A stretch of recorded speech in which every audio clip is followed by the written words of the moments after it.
We lit. We are lit. We are ready to go. Late. But we're on. We're thriving tonight. A little late. But we do have some things to do. Now. We got player program. We still have to finish the Kemp. All the Matt Kemp stuff. And we have the moments. So let's actually do the tops. It's all based around moments. The player programs and the tops 21.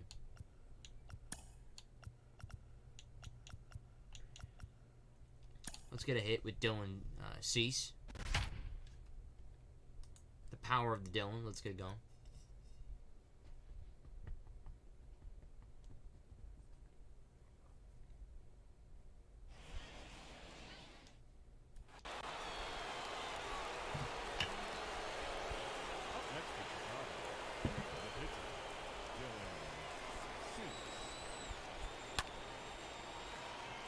Oh, I thought I did it already. I was like, wow. It was too good of a hit. A little too good.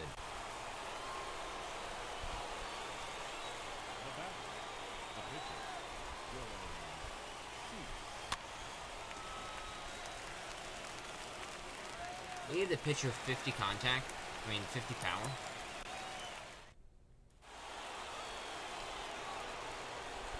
That's 70. 3 for... Oh, that's why.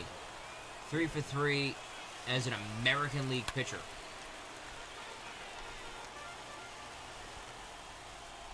Wow.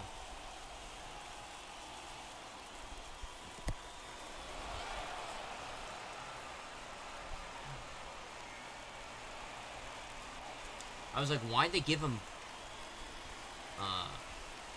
70 contact, 50 power? He's a current player for the American League. That's why. Because he went 3 for 3 in the American League. Which is crazy.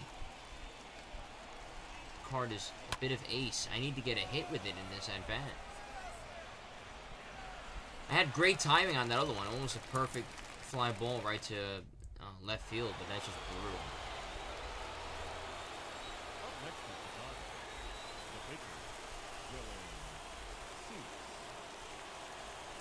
Ooh, was that a hit? No, that's a little too good. Oh, I forgot to join the Discord call. There it is. We're in that.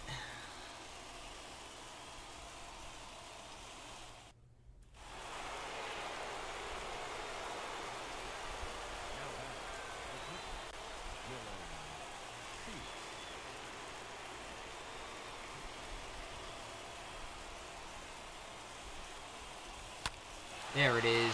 Finally, the base. I thought it was actually going to hit the base and I was going to get fucked over. But it did not. And this challenge is done. Really should have been done a while ago. I already did the daily challenge for today, so that's been completed.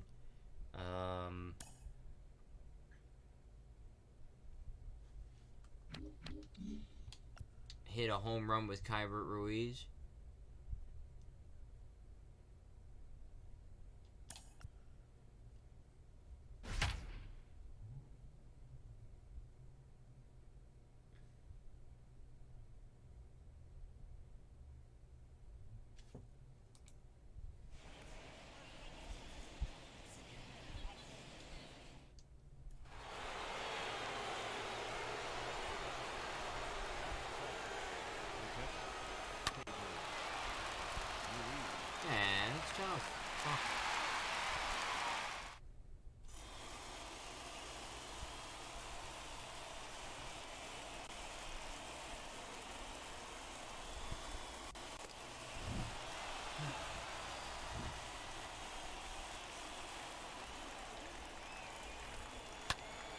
No, that ain't gone.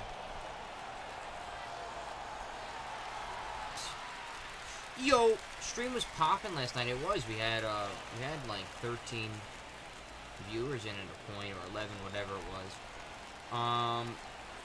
But it only said that we had like 50 total views, which was like, wow. We accrued like all those views at that one time, and we've been popping off for like 130, 140 past couple of nights. You can see in the VOD, so it's like kind of took a step back. Not the happiest, but 6,000 views. I said 3,000 yesterday because that's what on the stream manager it said. But if you go into the analytics and read about your channel, it says that we have 6,000. So I'm going off of that. 6,000 views on the channel. Yeah, you got Ernie Banks, man. And you got the Trout. I know you wanted the Banks a lot, but now you got the Trout. Trout is expensive. It was $425 last night, which would be like $380 take home. I don't know. I mean, I got rid of him and then bought him back when he was cheap. But when he was a bit cheaper.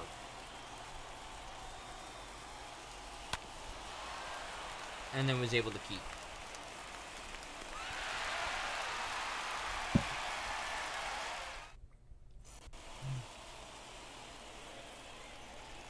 But you did want, Nick, you did want the Ernie Banks, and like I said, I've used it offline, I've used it online, and I like it. I do like the card, so.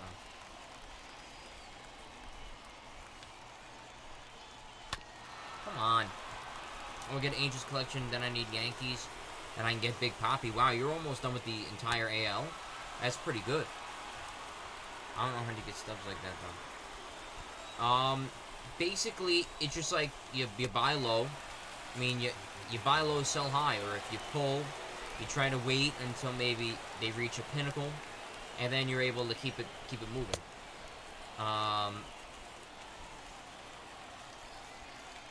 You know, so like when I pulled Trout, night 1, hour 1 of this game, when I pulled him, he was at 480 to sell. So obviously I knew that this card was not going to stay up there for long, so I sold it.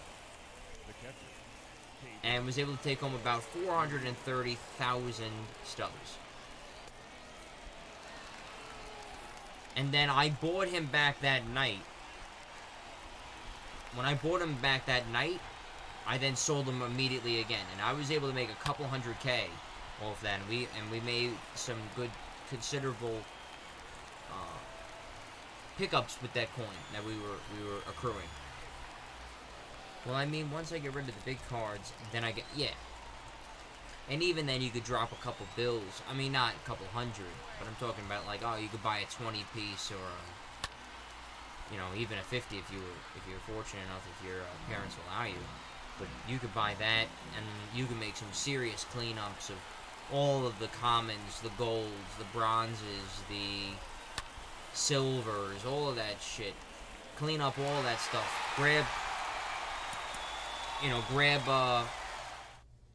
your 10, your 20, your 30 milestones. Clean up your easy teams like the Pirates and things like that.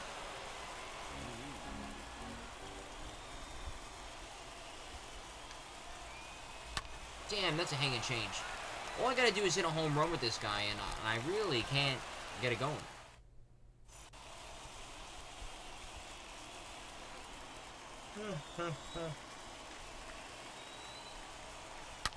Is that gone? Is that gone? They're running. Usually when the base runners run, that means it's gone.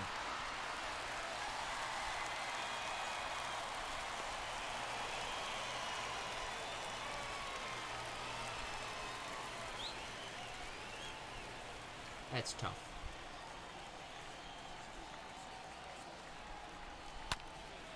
That was good timing on a curveball. And there was one out. And the base runners were running, and I thought that meant that we had accrued the one necessary dinger from Keimer Ruiz. Kybert. Whatever, it's a dumb name. I'm going to call him Dickhead. How about that?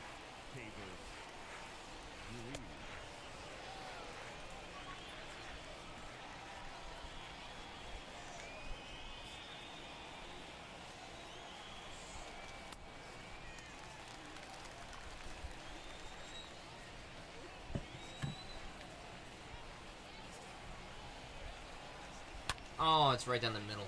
Fuck. It's because I've been so used to that fucking Kyle Hendricks curveball. Alright. Good timing. That sucks. That's tough.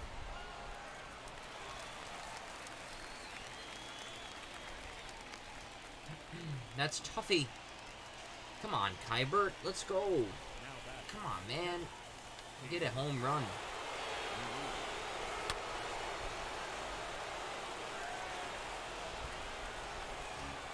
It's such a joke.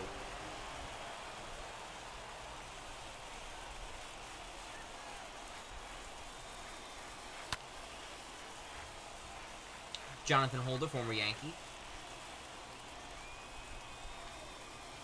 But bro, Nick, this fucking party just went on forever. Just kept going. We got home at like 11:30.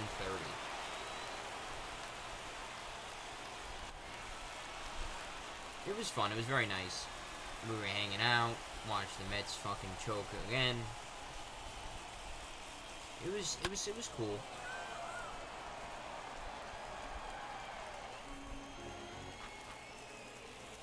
But going into it, I thought that these things were like, alright, you do this shit, you eat, you go home.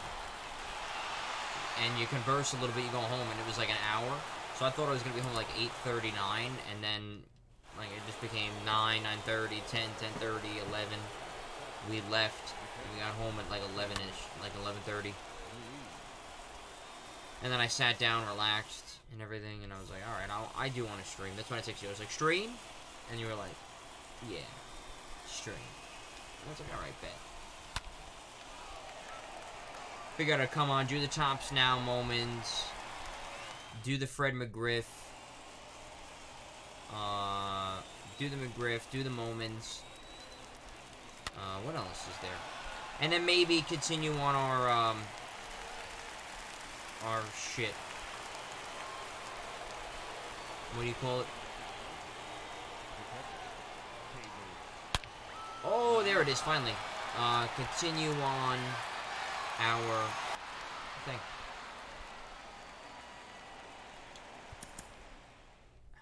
Fucking.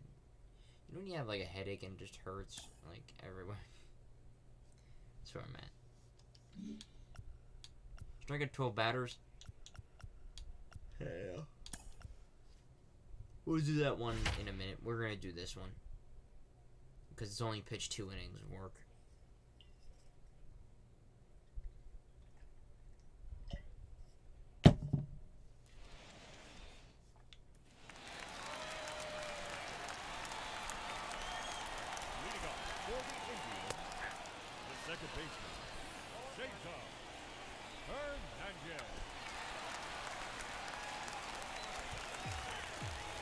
That was almost a fair ball.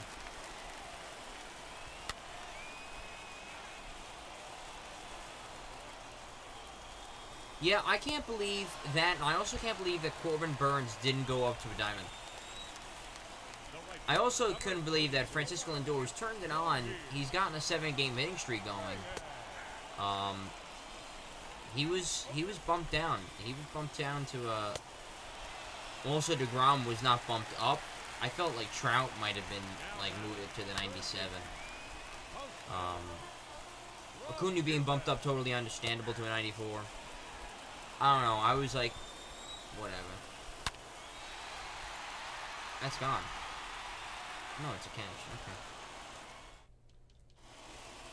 I felt like, damn, we bitched, we pissed and moaned with the updates every fucking week about, you know, Altuve needs to stay diamond last year because they felt bad, and Springer and Correa and all that, and Bregman, and they made so many excuses about keeping them diamonds. And, whatever. They made so many excuses. And Lindor has 3/4 of a bad month of a 162-game season. And he's totally turned it back on. And it's like, nope.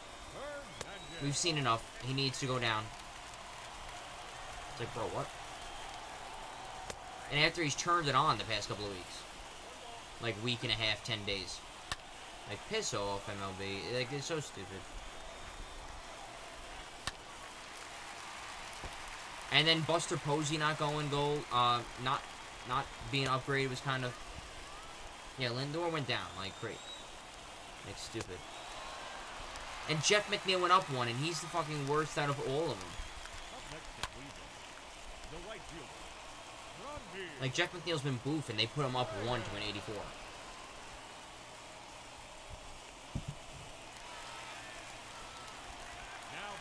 They didn't put Posey up. They didn't do any of that shit. They didn't put Posey up. They didn't put Corbin Burns up. They demoted Lindor. They had no problem demoting Lindor. They're weird with it. They put Shane Bieber down an overall, which I don't understand either. The guy strikes out like 8-9 batters, like at least 8 batters for the last 20 consecutive starts. Like, how the hell is he not in the 90s of starting pitching? His ERA's been low, perennial Cy Young candidate. The best thing that the Indians have going for themselves right now is Shane Bieber. And it's like, bro, what? How is he not in like the 90-91 range?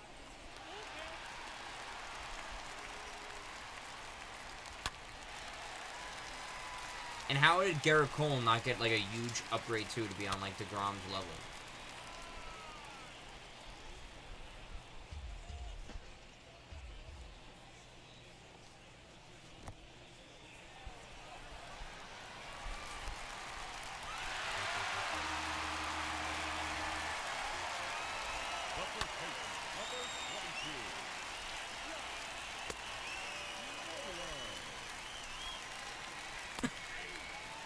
And like last year, even though Javier Baez, I know you're a Cub fan, but Javier Baez last year was fucking abysmal. But because he was the color athlete, they were like, nope, he's got to stay in 86. And it's like, bro, he was fucking terrible. He was horrific. And they were like, no, you don't understand.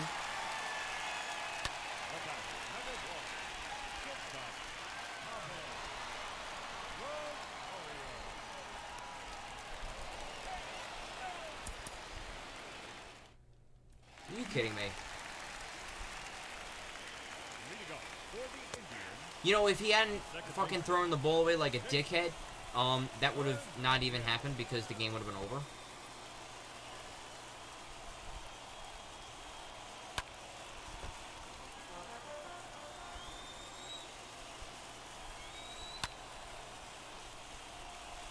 Come on. I mean, I don't need any Ks. I just need to get through 2 innings of fucking work. Shit's crazy.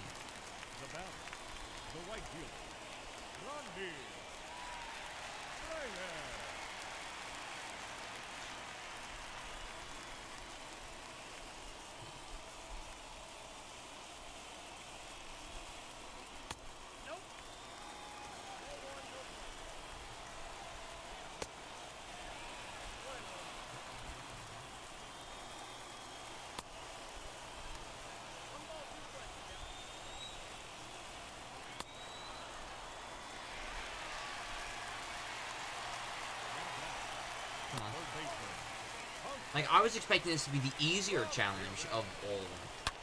And, it's definitely, like, the hardest, and I don't know why. This is crazy.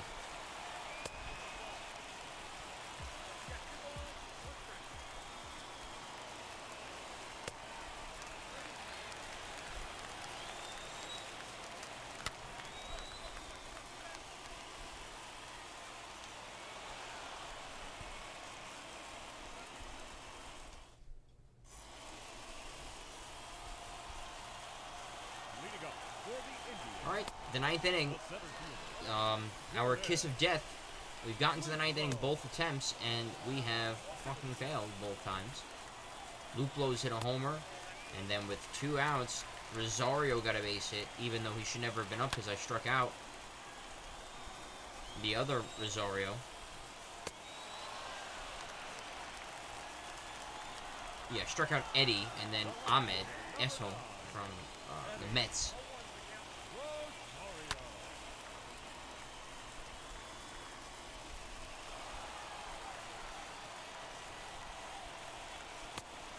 Alright, same fucking thing. Don't throw it away. Thank you, asshole. I don't know who the catcher is, but Jesus.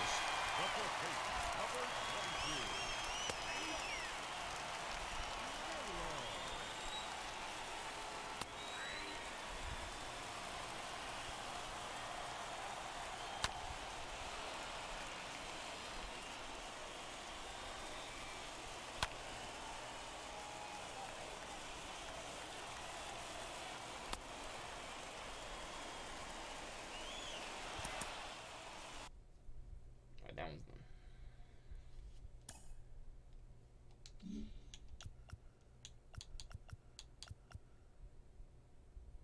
Win the game, and then tally 3 hits. Alright. Because, yeah, once we're done with this, we're going to go do, what do you call it? Once we're done with this, we're going to do Fred McGriff challenges. Because we've already done the daily challenge. Because I want to do Fred McGriff tonight. I want to get that done, gain 35,000 points for the second inning.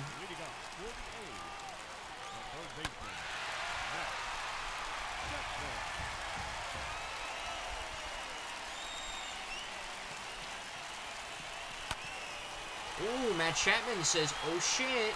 No.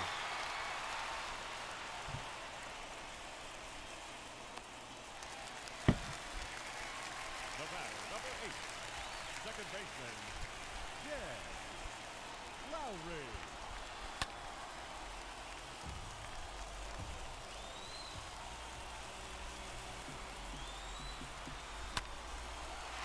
Oh. The former Met fucking loser, Jed Lowry, eats my asshole. The batter, the left fielder,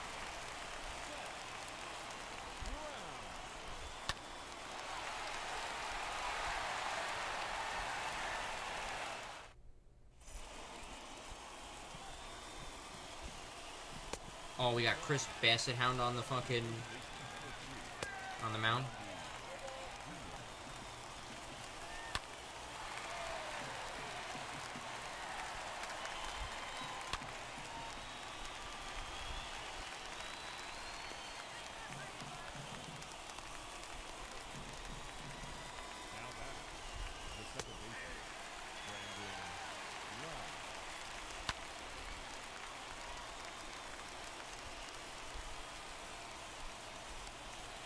See, in real life, you gotta consider about tagging up on that type of play.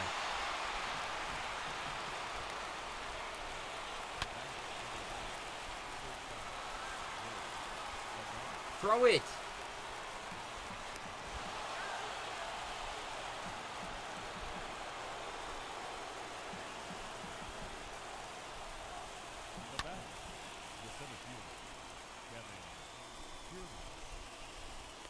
Oh.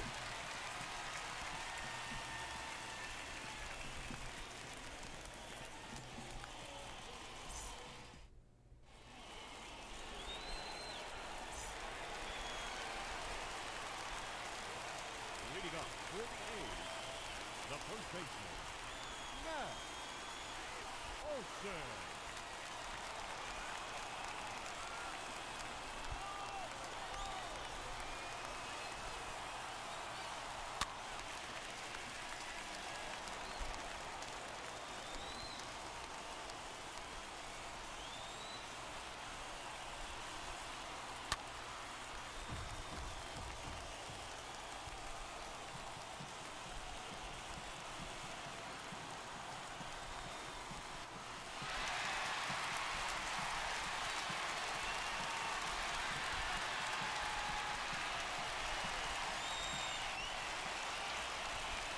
I checked that. The catcher, John Murphy.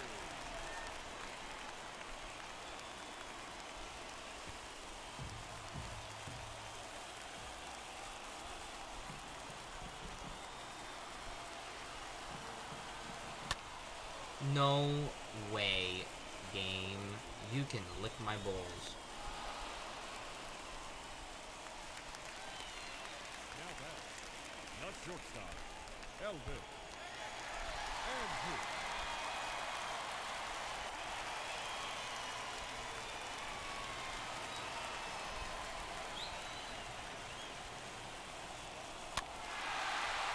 Holy shit, Richie hit a 4-footer.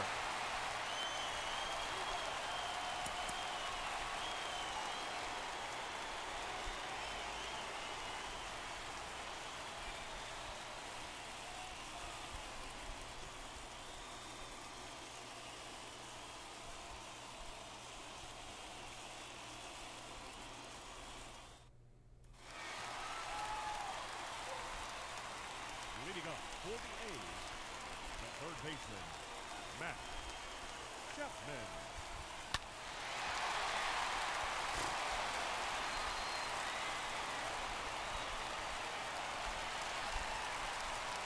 The batter, the second baseman, Lowry. No, come on, guy. Shit's ass. Up next to pitcher, the left fielder, Seth Brown.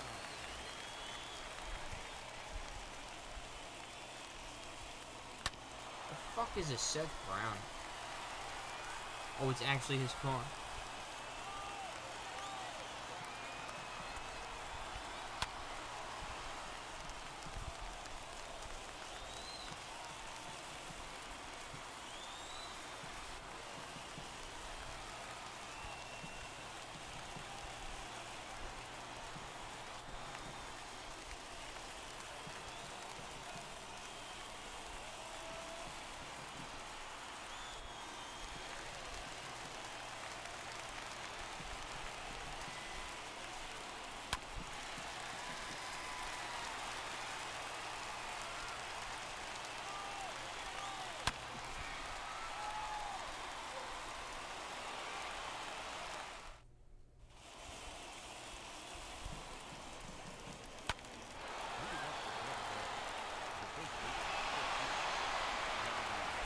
Throw the goddamn thing! Like, these fucking outfielders with athletics, I mean, I'm getting good time, like, perfect timing on the throws, and they just don't throw it.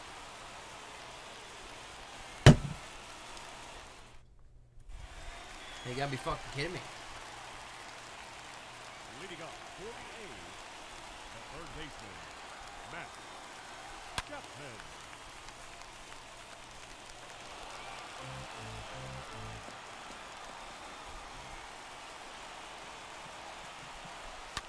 Oh my Christ. This challenge is gonna be a fucking pain in the ball sack, I can feel it.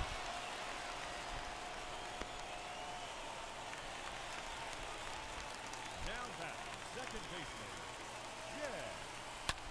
Lowry.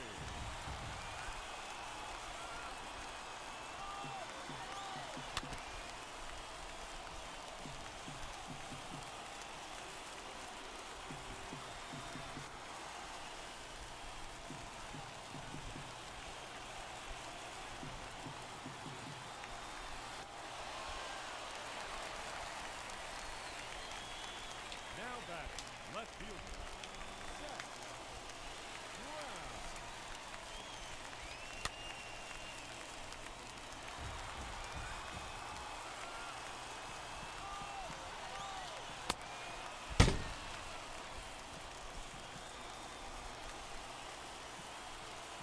Oh my Christ. Now watch, Chris Bassett's gonna give up a little bloop to the outfield. Pitcher's gonna score.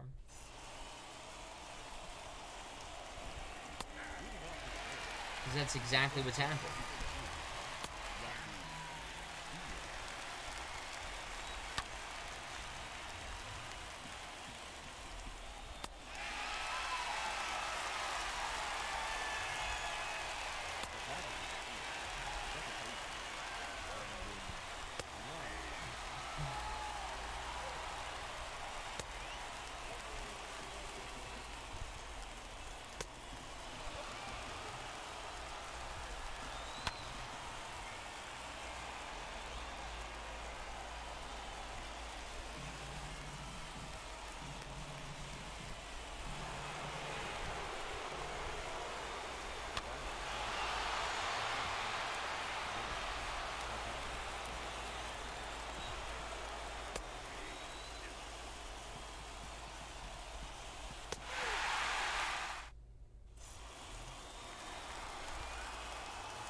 catcher, John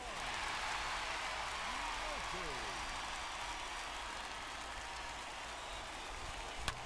Oh my Christ!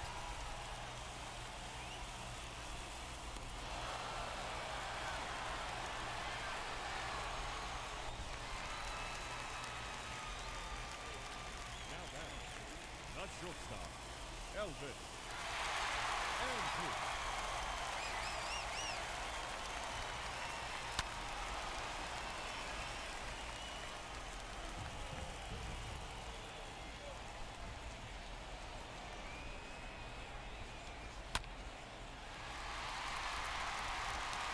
Please be gone.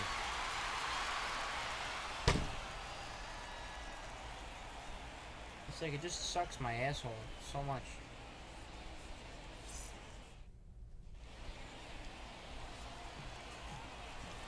Leading off the second half, the 17th.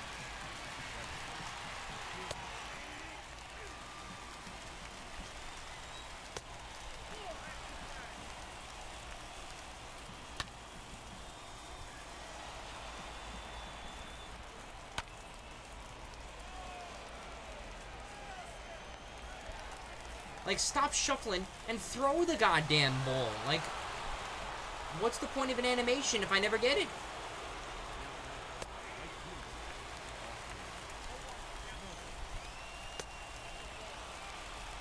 Like, holy shit. It's a fucking circus.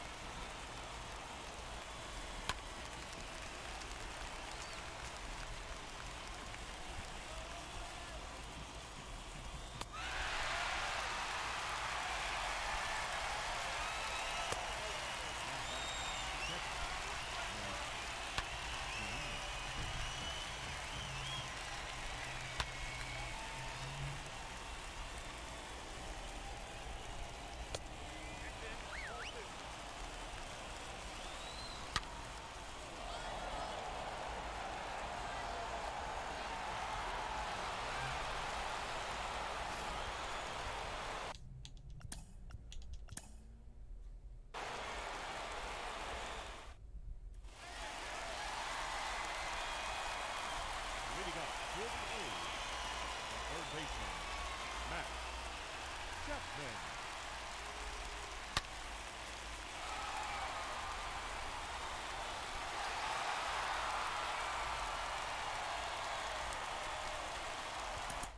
About time.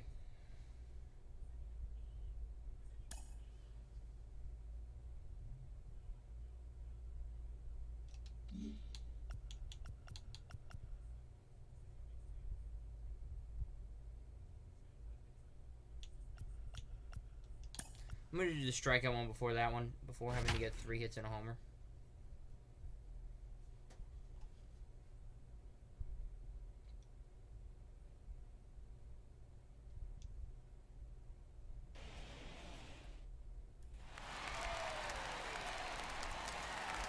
Leading up for the Mariners, the right fielder, Mitch Haniger.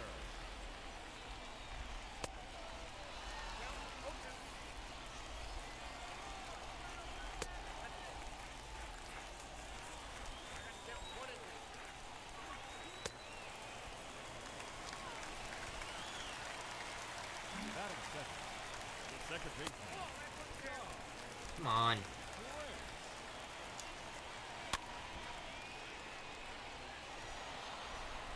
I'd love to get this going. I'd love to get this strikeout one going and then be done with it. Get to the fucking the 3 hits and a homer one. That's gonna be the most horrific challenge to do.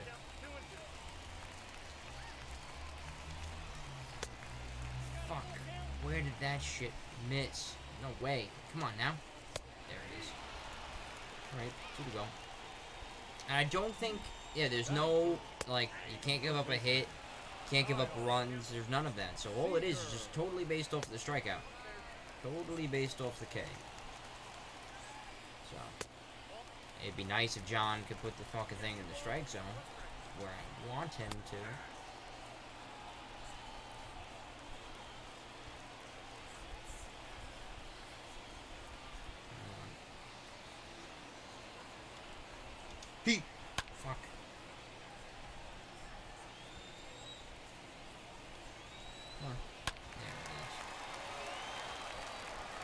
Nice little at bat from Seager. Strikeout. No way is he rolling over. After pounding him upside, that he fucking rolls over a changeup foul. Like, get the... Yeah. Strike out the side. Need 9 to go.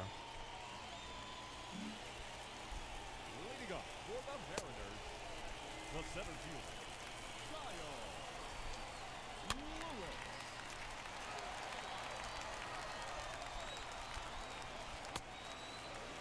One ball, 2 strikes.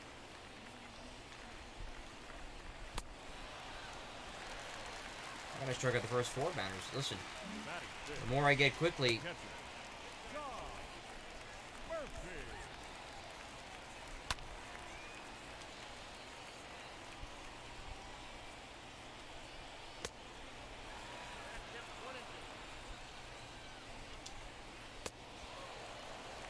first 5 batters. Not bad. Not bad. Batting fifth, the first baseman, Evan White.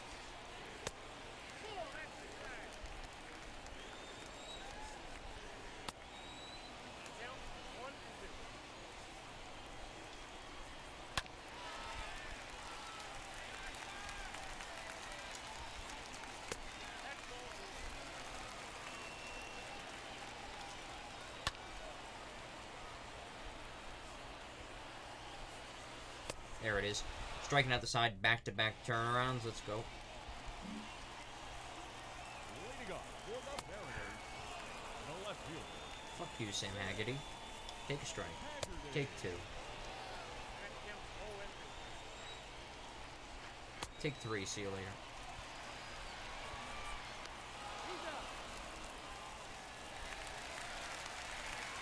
Batting in, the shortstop, J.P. Crawford. I don't really want J.P. Crawford to reach because then the pitcher will bunt. And I lose out on another ability to get a strikeout. You know? So it would be nice if I could strike him out, because then I have a really good chance of striking out the opposing pitcher. I strike out the first 8 batters. Now watch. Kendall Graveman is going to be the one that puts the ball in play. Remember, I can give up a hit. It don't matter. I'm just here for Ks. But it's like, he's going to be the one that probably gets a fucking ball in play.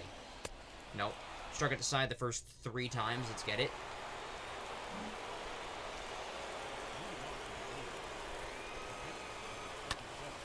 Alright, I don't care. So now we go back to the mound, needing 3 more Ks.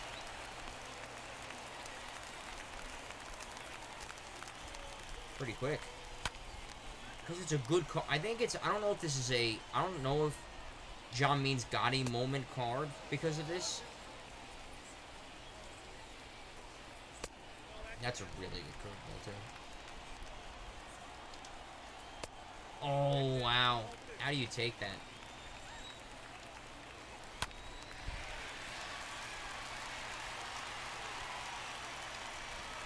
Struck him out. Let's go with struck out the first 10 to face me. That would be a Major League record to start a game, and that ties Tom Seaver's record for all-time strikeouts in a row.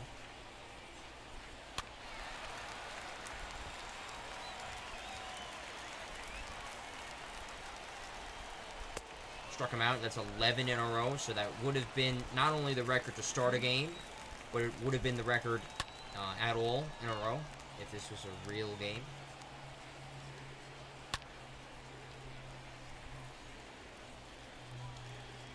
Wow, struck out the first 12 batters to face me. That was quick.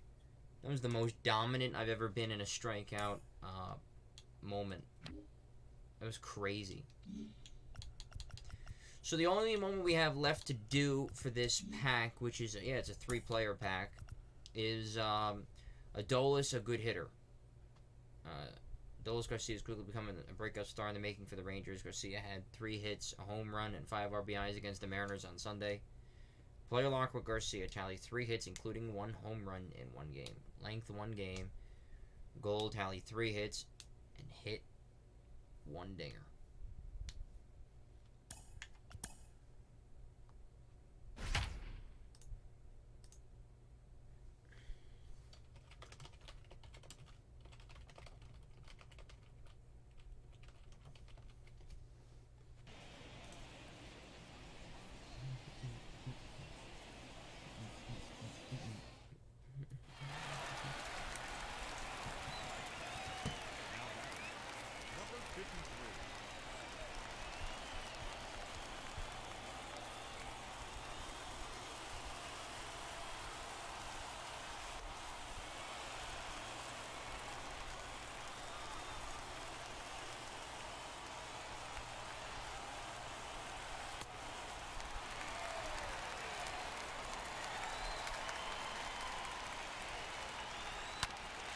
Nope.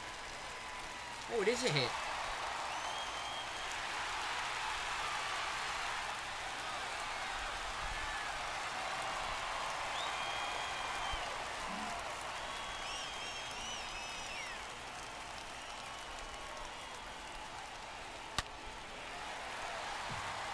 There's a hanging slider right in the middle. It's just so early on it.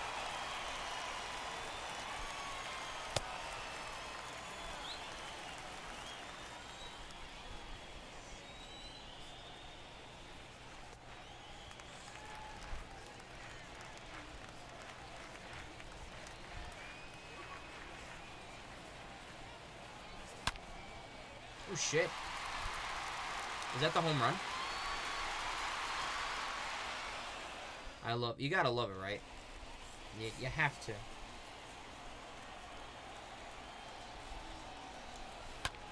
Alright, so there's the second hit. I only need a home run, and I'm gonna have an at-bat to do it, so... Bottom of the sixth, I don't know if I'm gonna get another at-bat, so this is as good as it's gonna get.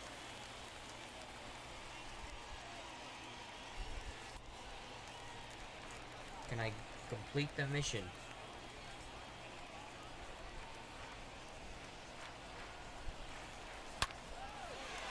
Did I? Wow. So both challenges that I thought were going to be brutal actually turned out to be one-stop shoppers. First attempt. Not even bad. Wow. Interesting. So a lot of these Mcgriff ones are going to be brutal. They're going to be fucking abysmal. So let's get into these packs. And open them up. So we have two chances, right? Who are we gonna pick? We could pick this Garcia. I mean, nobody's gonna play, right? Like nobody's gonna play. But we can do let's do the two pitchers and one hitter. We'll do him.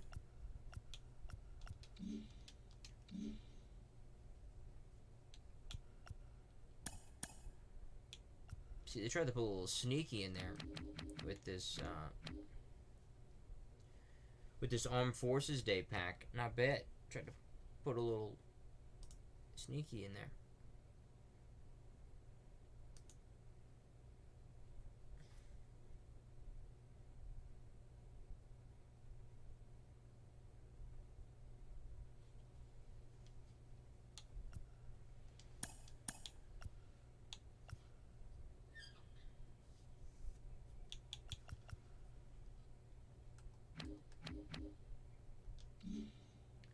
Toronto Blue Jays road jersey.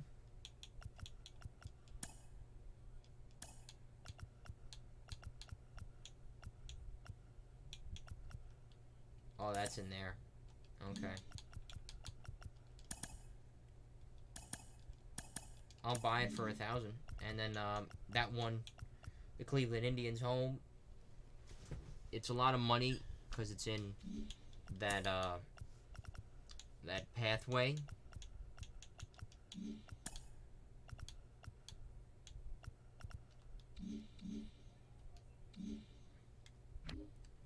So I want to see the event program. There, see, there it is. So you got the Asdrubal at 25 and 40 wins for the Nick Markakis. So what is? Let me draft a team. We'll draft a team up. We'll get a team going. Well, he's got 99 velocity, so 100% he's gonna be in there over John fucking Means. Even though he just threw a no-hitter. I don't give a shit. Dylan Bundy could piss off too. Yeah, but John Means is a lefty, so he can actually stay. He can stay.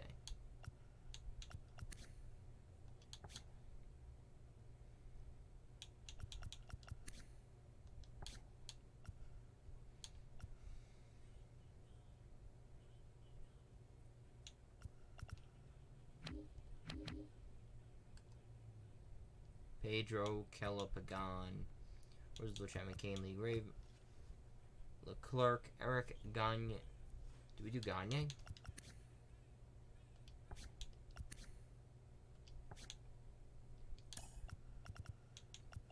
I think I tell Jose Leclerc to get fucking lost for Gagne.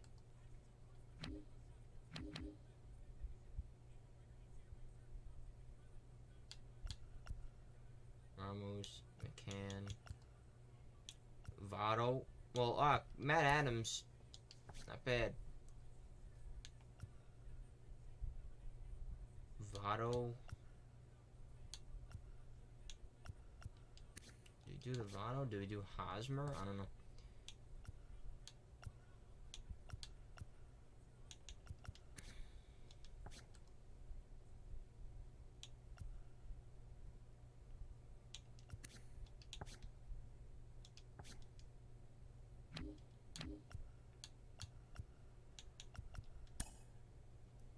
Fuck Alejandro Kirk. He ain't playing. The Mike Zunino is gonna stay. Winker. Oh my god, Winker has to be in. Fuck Akil Baddoo. Yeah, no, fuck that. Tyler O'Neill can fuck off too. If we're gonna keep it a Ben Frank with you.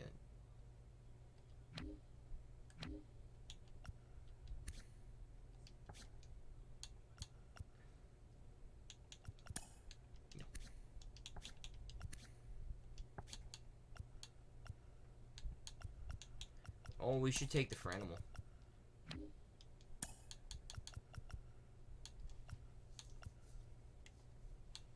Take the Franimal.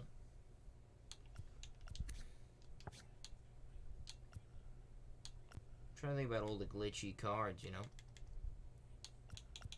Moustakas is a glitch. But Zunino I said was gonna stay because of his shit. Fuck the Alberto Mondesi. No way. He ain't on this team. He ain't even here. Like, look at this. Like, look.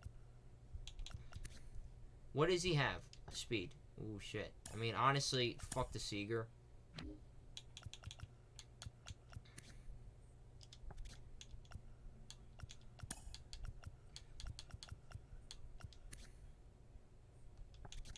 I just feel like I don't have what I should have out here. Like, I just feel like it's kind of weak, no? Is there a better first baseman than the Matt Adams that I'm missing?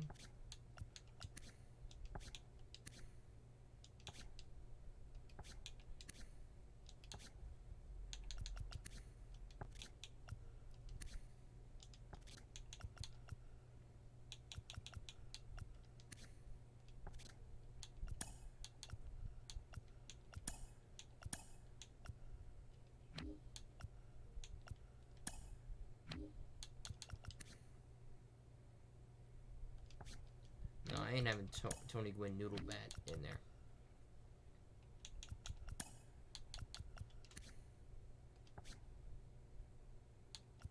And what's his shipper like? His chipper. Moose can go there. You gotta put him in there.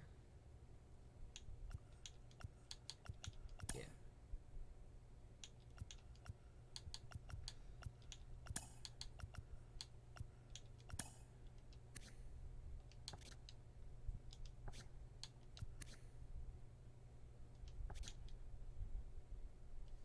Honestly, I think this has to be the lineup.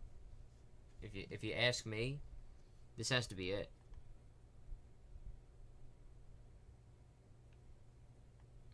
I don't know if I'm gonna play it now, but it's like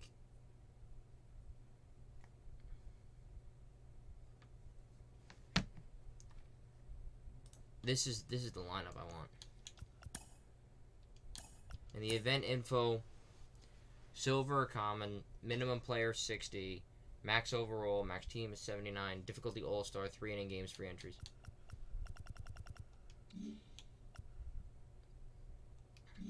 Maybe we'll rip that a little bit later.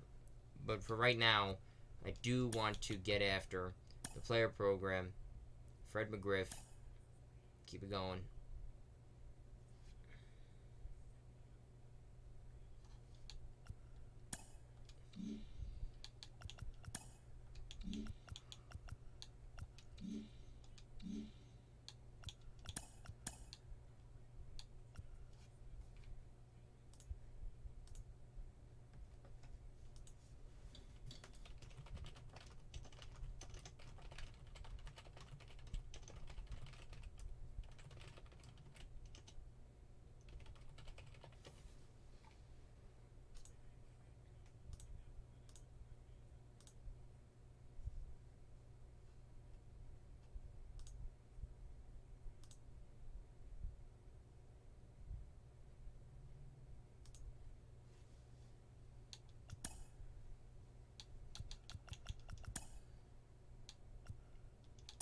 I like the one plate appearance shit because it's like, it's very quick to pass, very quick to, like, not quick to pass, but quick to fail. Like, it's only one thing. You fuck up, you're out.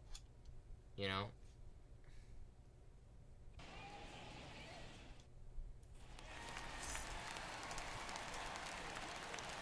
Now batting, first baseman, Mcgriff.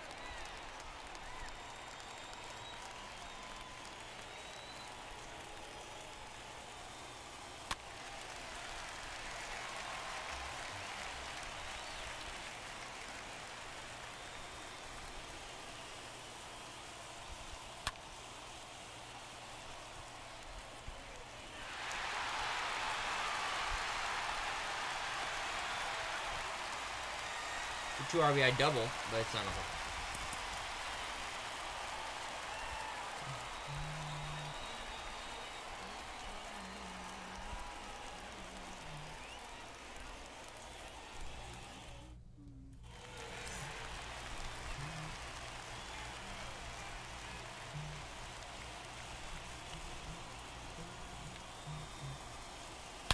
Well, that's got to be gone. Perfect fly ball, 104-mile-an-hour exit velocity at San Diego. Come on. Don't fuck with me. Yeah. Gonna say, get that shit out.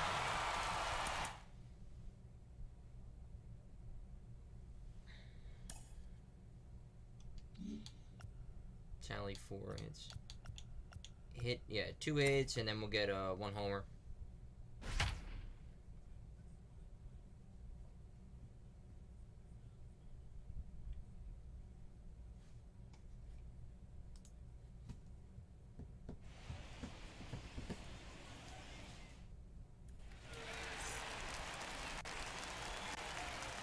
Batting second, the first baseman,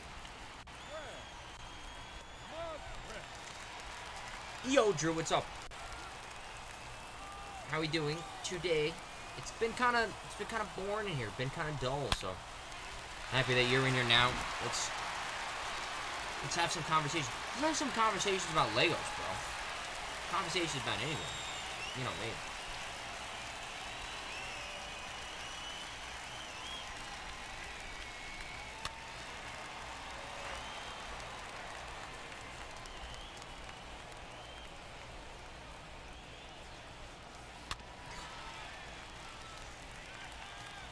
Now this is a card. This is a guy that really should be in the Hall of Fame. Fred McGriff. He got fucked over on that voting. Too many fucking people don't understand. He had Silver Sluggers. He had this and that. He should have. Fred McGriff should have been in the Hall of Fame. He should have. He should have got voted. And he had lots of votes. He should have. You know, if we're gonna put Scott Rowland in, I think Fred McGriff is better than Scott Rowland. But whatever. Solid, not great. Pissed about JD not getting an upgrade.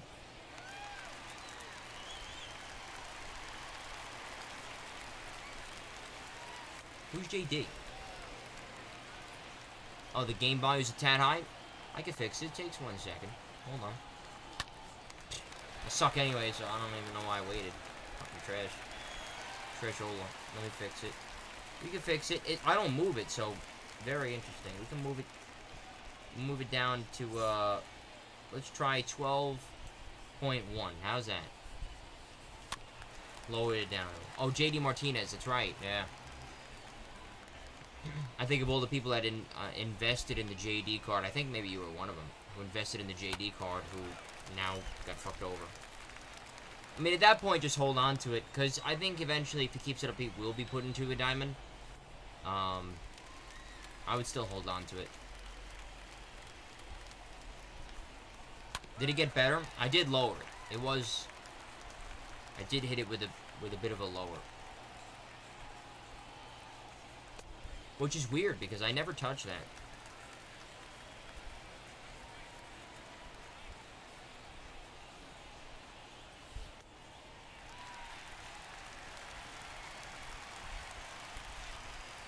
To tell you the truth, I don't know why I'm playing this.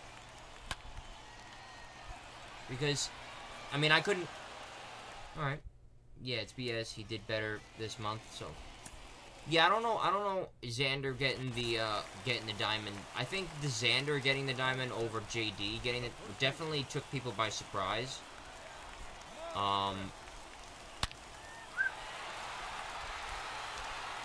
Damn. Homesprung. I don't know. I just... What I'm pissed about as a Met fan is Francisco Lindor has been on a 7-game hitting streak, doing way, way better. Getting his second consecutive reduction. Now he's no longer a diamond. He's an 84. I don't get that. I don't understand that. Whatever.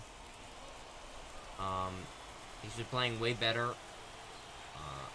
My problem is that with SDS, is with these live series, they should have someone watching every single team.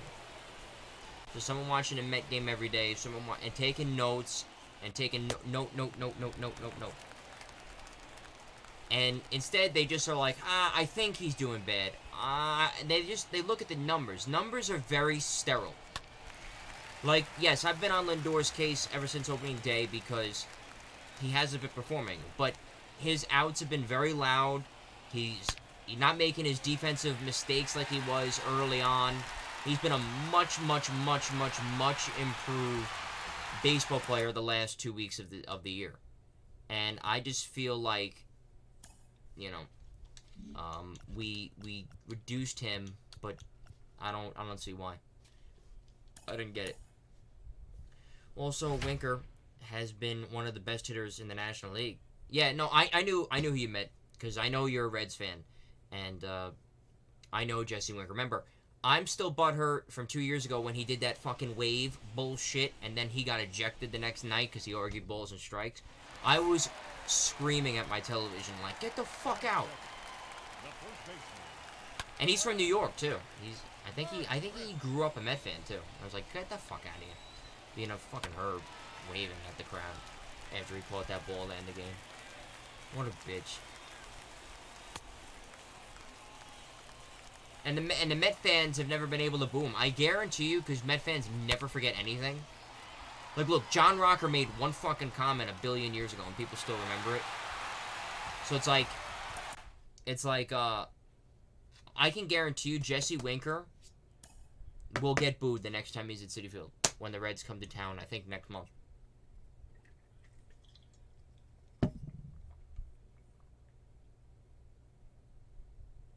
I can, like, legit, like, guarantee that's gonna happen.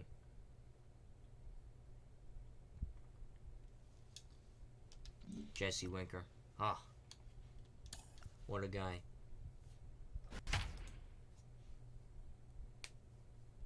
But, no, SDS just makes me scratch my head because they say that it's 50% the past 2 years average together, and then it's 50% of the current year. And it's like, if that's the case, right, then Lindor should be nowhere near a gold. Then Lindor should be nowhere close to a gold because his 2019 was absurd. His 2020 was aight, and even if you average out together, it's not that bad. But we've only played a month of baseball, a month and a half, and it's like, I don't know. I think that putting him down to a gold was just craziness because last year, Baez was horrific the whole year, and he wasn't even good in 19 either. He had that, like, MVP caliber season in 18, but he wasn't good in 19, but they didn't want to lower him past an 86. He never went up, but he also never went down last year because he was the cover athlete. So it's just such a fucking scam, that whole live series thing. And every fucking time you checked, it was boost. He was boosted, green boost. Fucking get the fuck out of here. Guy's terrible. He's gotta be... I can piss and moan about any fucking buddy, but he's got to be the most overrated baseball player, arguably, of all time.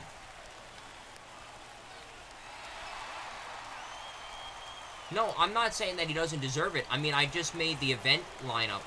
I just made my event lineup, and I put Jesse Winker in, and he's got, like, maxed out contact against the righty.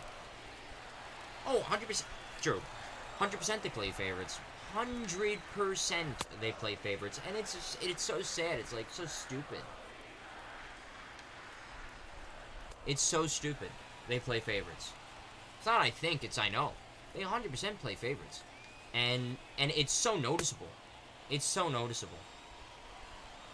How is Corbin Burns not Diamond?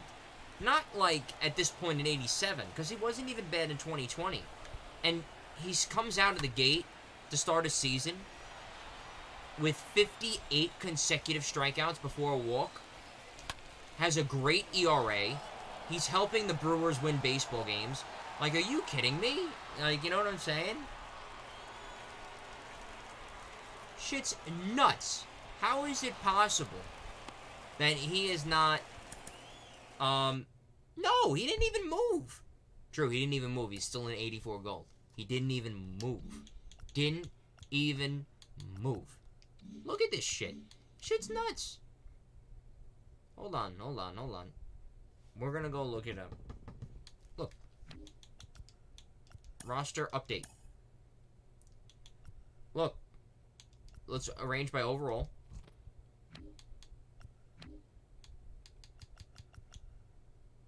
Oh, I don't know if they're gonna say because he didn't move. But like, he didn't move. He didn't go anywhere.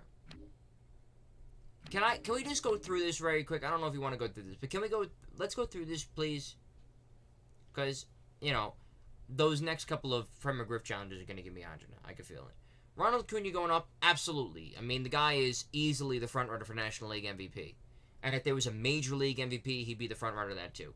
33 runs scored, 12 homers, 24. So, 100% he deserves to be a 94. Like, I have no qualms about the fact of what this is. Okay, guy's nuts. He's striking out one time a game. Like, it's... He's still pretty good. Like, 300 average in 129 at-bats, 6 steals, like, he's, 12 homers. He's on pace for a 40-40 season. He did play worse in May, but again, they're, I think, banking it off of his April. Garrett Cole has been lights out. As you can see, look at the stats. A 1.37 ERA, 5-1. He deserves it. Yo, Nick, we're just going through, like, this shit. Betts going down. Wait, what? Why does he have no stats? Is Betts not playing? Or is this just an error? Is that just an error? Judge not moving anywhere, I don't agree with, because he has 39 strikeouts in 124 at-bats.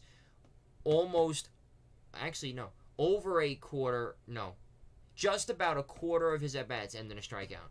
I don't believe that that's 89 worthy, to be honest with you. I'm just, my opinion. Scherzer went up. I think he deserves it. 67 strikeouts in 50 innings. A 2.1 ERA. I have no problem with that. Arenado. Can we also... He's not on this shit. He's not on it. Because I already looked before. Why does Mike Trout not have, like, 99 defense? Like, why? Can we talk about that? Like, what the fuck? Check Bauer? Yeah, we'll check. We'll check. Don't worry. We'll check. I'll remember that. Let me write that down. I'll write that down. Check Bauer. We will check him for you. Josh Hader. Okay, he's like one of the best relievers. I have no problem going that. Shane Bieber, I don't get going down. Okay? I don't get it. Like, his stats aren't showing up. He strikes out 8+ a game. What the fuck is this? I don't understand this. You didn't even penalize him that hard. I think you lowered his hit per 9 down. I don't understand that. Don't get that shit at all. Buxton, yeah, I mean, he's in the conversation. He's hurt now, but he's in the conversation for AL MVP. Machado going down, I guess. Only a couple of homers. I mean, his average has been pretty ass. Aroldis Chapman's been lights out. He deserves a +2. Real Muto batting .311 through 100 at-bats. 4 homers, 17 RBIs. I don't see why he hasn't gone up from the 87. He's the best catcher in baseball. I don't get that. Jose Ramirez, again, another great batter. But you know what they go off of for the hitters? They go off of average. They go off of average. That's the only thing that they give a shit about. Trevor Story going down. I don't know. I mean, he's almost a 300 hitter. He's the only hitter in the Rockies lineup. I don't know. Trey Turner went up again. He went up to a diamond. Now he's +1. Rendon, he's hurt. Yu Darvish. Clayton. We got Karinchak. He deserves it, right? He deserves it. Woodruff, see, they put up Woodruff. And I don't get the whole putting up Woodruff thing because he's been good and he deserves it. I'm not saying he doesn't, but Corbin Burns deserves it way more. You know, like, Corbin Burns deserves that way more. Kershaw down 1 because he has a 3 ERA. He's not been as potent. 4 homers already. It's a guy who doesn't give up dingers. Liam Hendricks stayed. Oh, Karinchak's doing amazing. Seager, again, right? Like, they don't want to pound Seager in because they play favorites towards, like, the great teams, like the Dodgers. Okay? 146 at-bats. He has a 267 average and only 4 homers. Yeah. They shaft everybody. Like, Seager should be gonzo, I think. Look at Bregman. They only go down 1. But why? He's got 5 homers, 19 RBIs, only 22 strikeouts and 120 at-bats, and a 308 average. I don't get the whole putting him down 1. His fielding hasn't been that bad. Not that many errors. I don't get that at all. Yeah. Bieber had a mad May so far, but yeah. But like DJ, I mean, just the fact that they want to consider DJ, who's one of the best pure hitters in the game, they want to take him out of being Diamond. He's at 85. I don't... Because what they do is they'll take a guy, right? And they'll put him at 80. Not a lot of people go from like 87, 86 down below it. Is they keep him at the 85 like, oh, it's kind of like a threat. Like, you better have a good second half of this month or you're out. And it's like, what? The fact that Posey is batting 383 through 81 at-bats and is helping the Giants be in first place in the National League, and he's not an 85, at least, is craziness. Lance Lynn is whatever. Walker Buehler, again, 85, gets updated again to an 85. He has a 3.49 ERA, 1 win, no loss, 47 strikeouts in 44 innings. That's not that good. And, for where he's been. And he's given up 8 homers, and he has only a 9K per 9. To me, that's not good. He should be gonzo, but they don't do it. And then Lindor went down. I know his average is AIDS, but he's been getting better. He had a 7-game hitting streak. It was broken tonight, but a 7-game hitting streak. He's stopped committing dumb errors.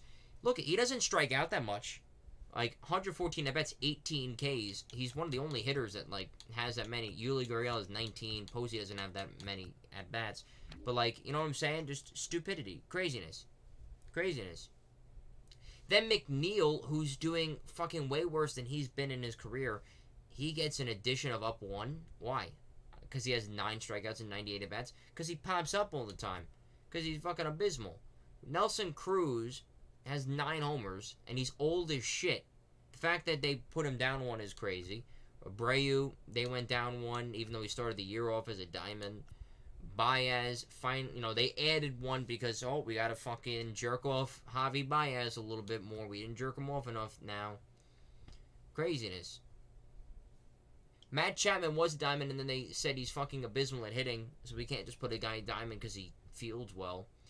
I mean, 54 strikeouts and 134 at-bats is horrifically bad. That means that you have 80 at-bats that didn't end in a K. That's 80.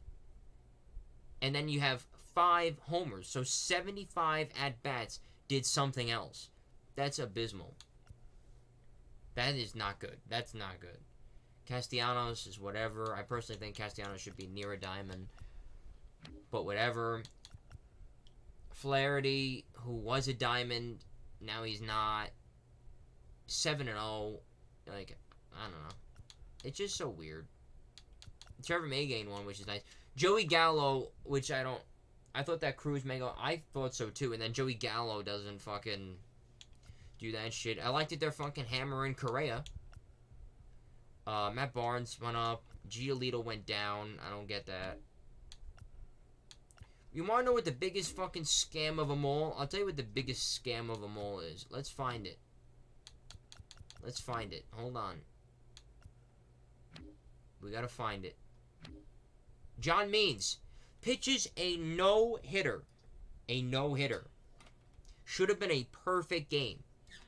He's 4-0 with a 1.2 ERA. Beyond that, 53 strikeouts in 52 innings. He goes up 3? You don't even give him a gold? Winker didn't even move, but they added some.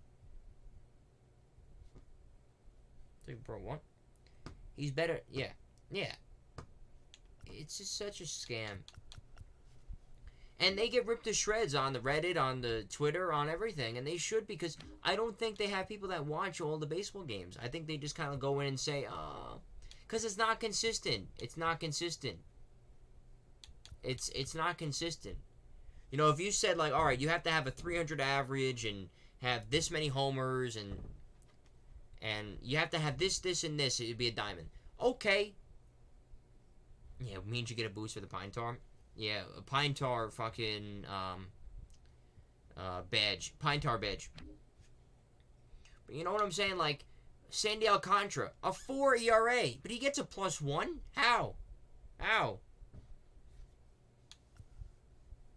Marcus Stroman's been wheeling and dealing. He's been great. He gets a +1.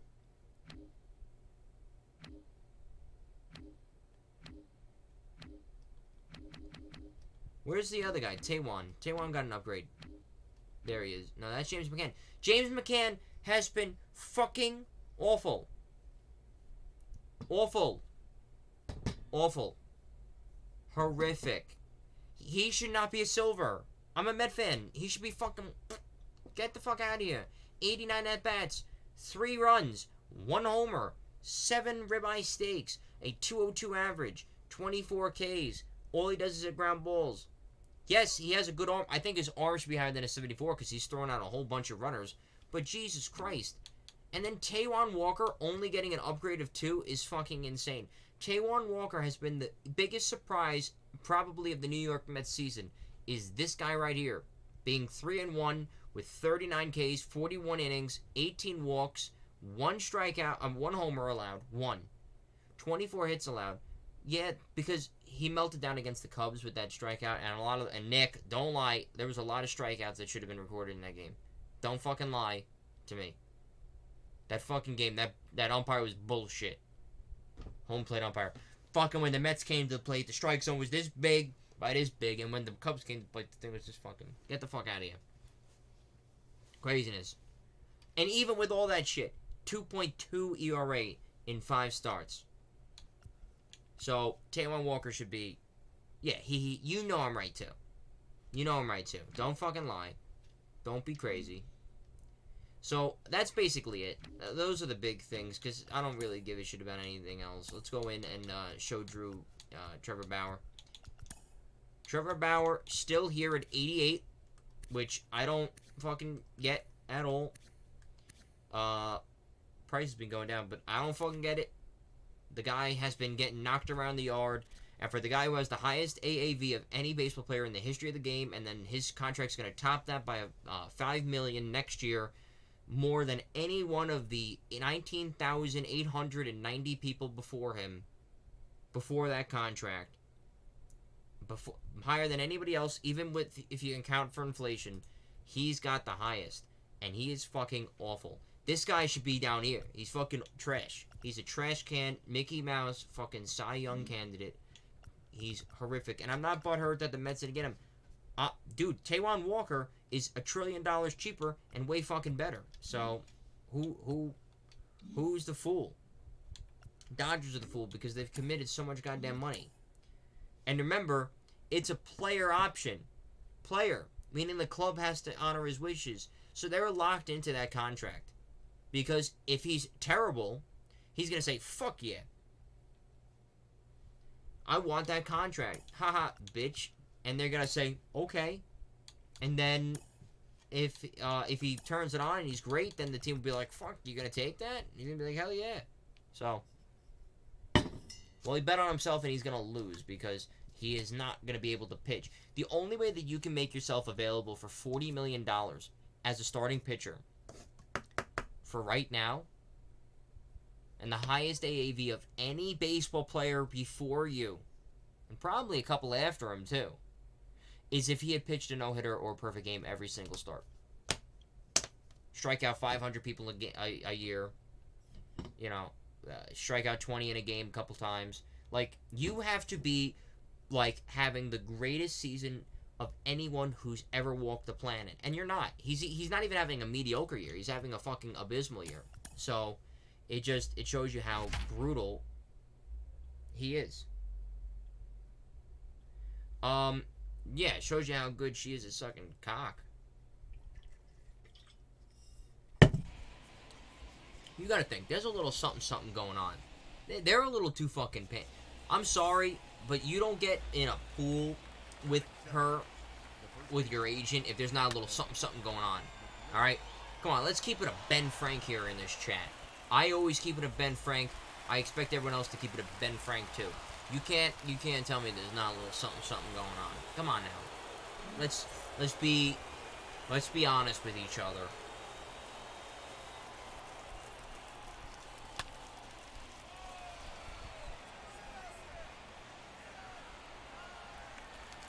I mean, come on now.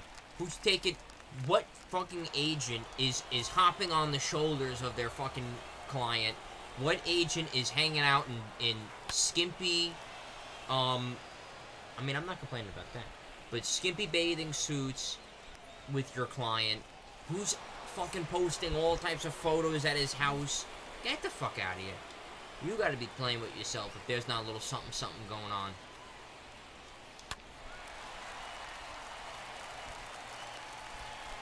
You gotta be fucking insane.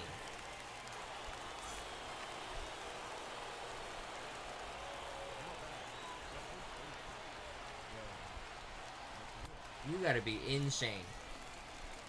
Crazy if you don't think that that's going on.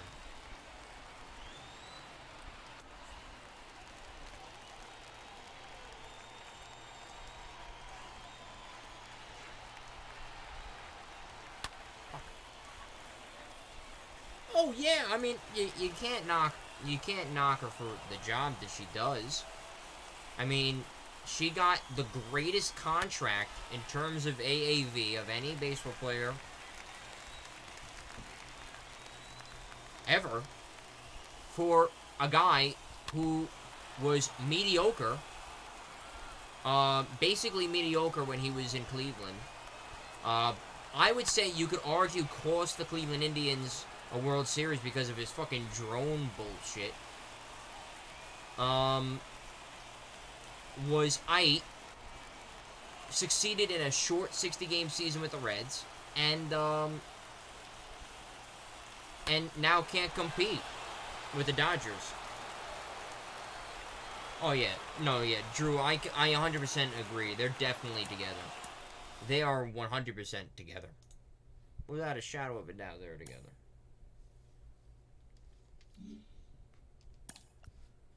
I just want to know if she gave up on Yasiel Puig. I don't think she's given up. I think because she still tweets about him. She still is trying to... The problem is like, he's not a spring chicken. And yes, he does have power, but he has kind of been passed around the league the past couple of years. And I don't think people want to really take the flyer out on him. You know, if shit gets desperate with the Metsies, where we continue to get these injuries, like, Dom Smith's been pretty terrible. Pilar's been good. Conforto's been healthy, thank God. But Nimmo had a setback, right? So if... Yeah, more than your local thought. Yeah, he's been getting around. So, I wouldn't be opposed if the Mets... If the injuries in the outfield piled up, if we went and tried to take him, I wouldn't be upset about it. But, like, he was on the Reds. That really didn't work out the greatest. You know, I'm surprised the Dodgers haven't taken him back, but the Dodgers have a great team. They really don't need him. But I know the fans liked him. You know, it's like, I don't know.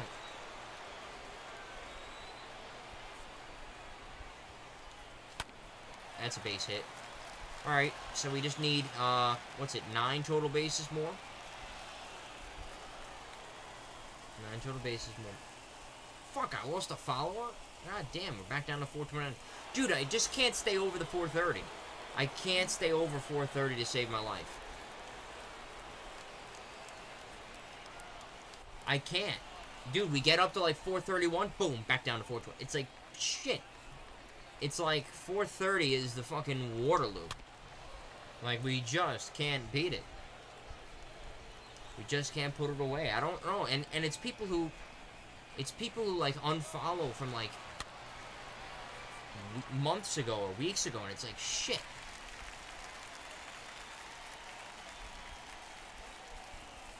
We just can't get past that 430 and stay past it. Was that a little cue shot? No. Dylan and I get to play up to JV1 on next Saturday. That's what we like to see. We love to see improvement. We love to see moving up. And you're going to pitch. Yo, break out the knuckleball. Break it out. That's what I threw when I pitched. I was fucking around at 12 and 13 years old against absolute rejects, throwing knuckleballs. Shit was hysterical. Shit was actually comical to try to watch them try to hit the thing. Because Major League Baseball players have a hard time hitting that shit box. Dude. And the younger you throw it, the more confidence you'll have, because you're like, oh my god, these guys can't hit shit.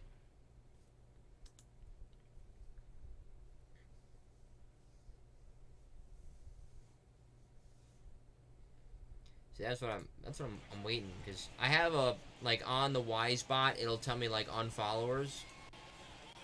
So it takes like a day to like update for some reason. But like, I can't tell you how close we've been. So many times we've been so close to like staying over the 430 marker, and we just can't do it. So if any of you guys have friends that have Twitch accounts, tell them to follow, so that we can break the 430 threshold and not have to continuously, oh, say good, I got to 430, and then we're back down to 430. Make fake accounts, burner accounts, I don't give a shit. Anything, just get me over this 430 hump.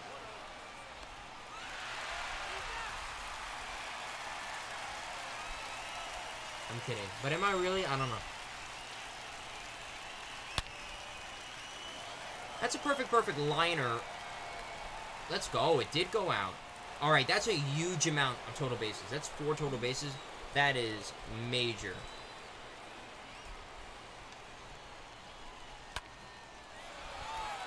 Dude, I just looked, Drew, because I clicked your name. I didn't see that it's almost been a month since you came in. You came out on April 22nd. That's crazy. Time flies when you're having fun, right? And then Nick, wait a minute. I think today is 100 days with Nick in the chat. I still need sleep, by the way, but I'll be here. It's alright. It's just, tonight's been kind of slow. Last 2 nights have been a little, like, it got kind of hot and heavy when I was doing that showdown. Tell me that's not gone. Good. 100 miles an hour to center. Fuck me. Like, we haven't had the views where it's been at the past couple of days. The last this stream and the last one, it's kind of been, you know, you do have those days, you have the bad ones, but it's like, fuck, why? We're doing nothing different. It's weird. It's alright. The problem is that sometimes, no, it's not. It's not. Let's look. I'm gonna look on Wisebot. I'm gonna type in oh no, that's the unfollowers page. I'm gonna type in followers. I'm gonna type in NICK.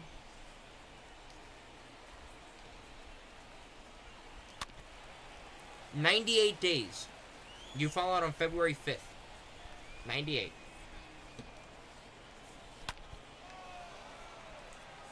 You followed on February 5th. Alright, so big home run. Yeah, look it. Has been following for 3 months and 6 days, which is almost 100 days. Been getting up there in the world.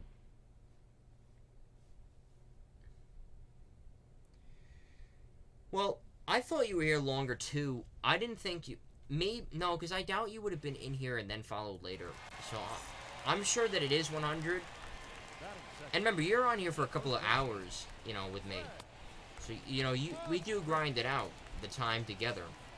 But, I think also is that what adds to it is that we did talk on the Discord, right? A couple of times. We talked in Nate's chats. I think that we maybe talked to each other longer. I think that we talked, because that's where you got me from, is from Nate. So I think that we might have been talking for like a week or so before you came into the stream and followed. Or you followed from when Nate shouted me out or something. So that's probably it. That's probably it.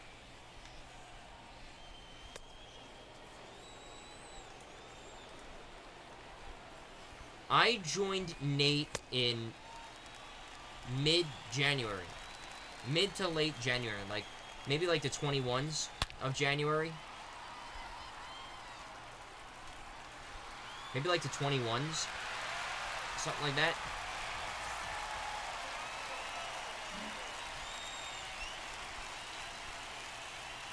Let me see. Nate's on right now, so I can kind of go on and click me name.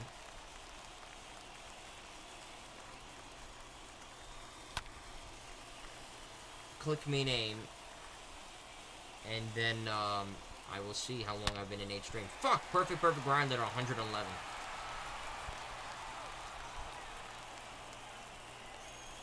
No, so hold on. I'll tell you the story of how I got to that.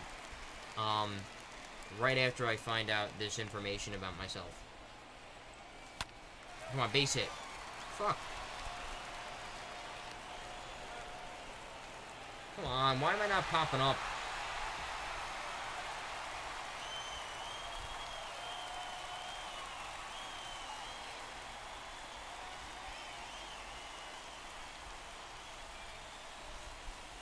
Alright. I was right. January 21st. January 21st. I've been following. And then I subbed that day. And then Nate followed me that day. But basically, the story is that how I got to Nate, it's like a long and fucking winding road. So, if it's boring, I apologize. But what it was is that I was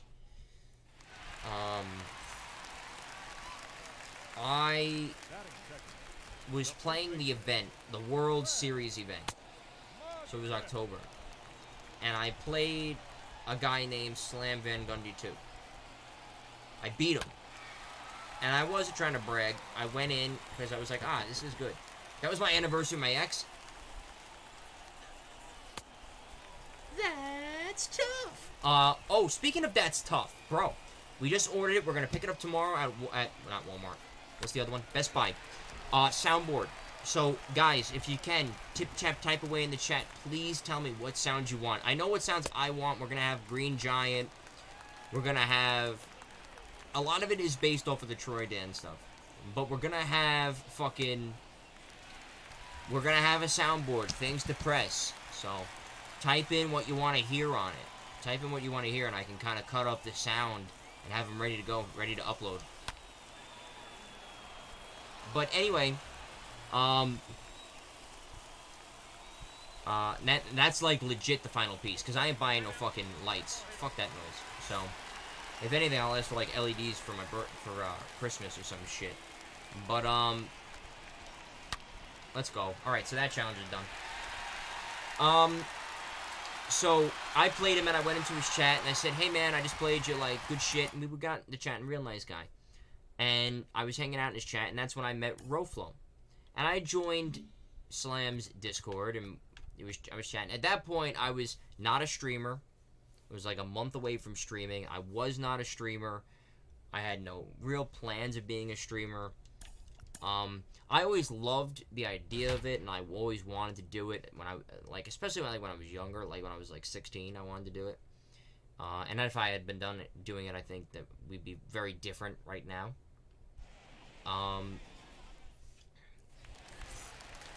But anyway, regardless of that fucking sob story, that's not even a sob story.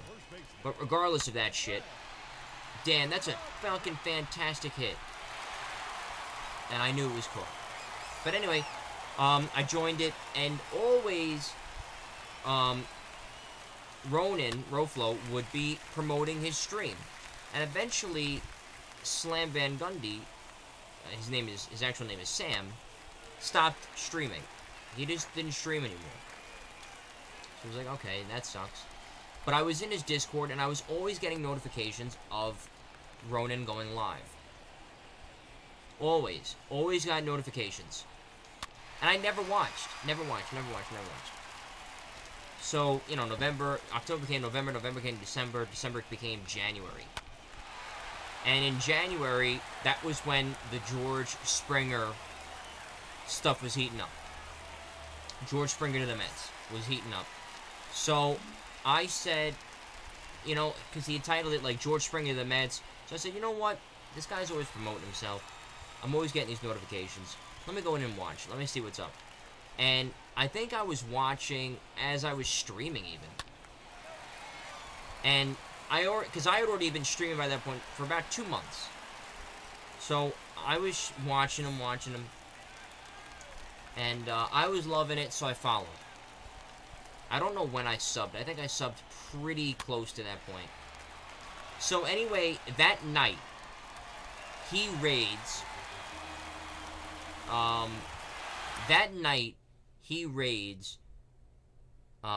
Tiz Meeks. He raids Meeks. Okay? So he raids him. And I hung out there and I was like, alright, this is cool. So, and he was playing BR and he was going flawless, and I was like, damn, I love watching this guy. He's streaming. I'm about to hit my limit. He's streaming.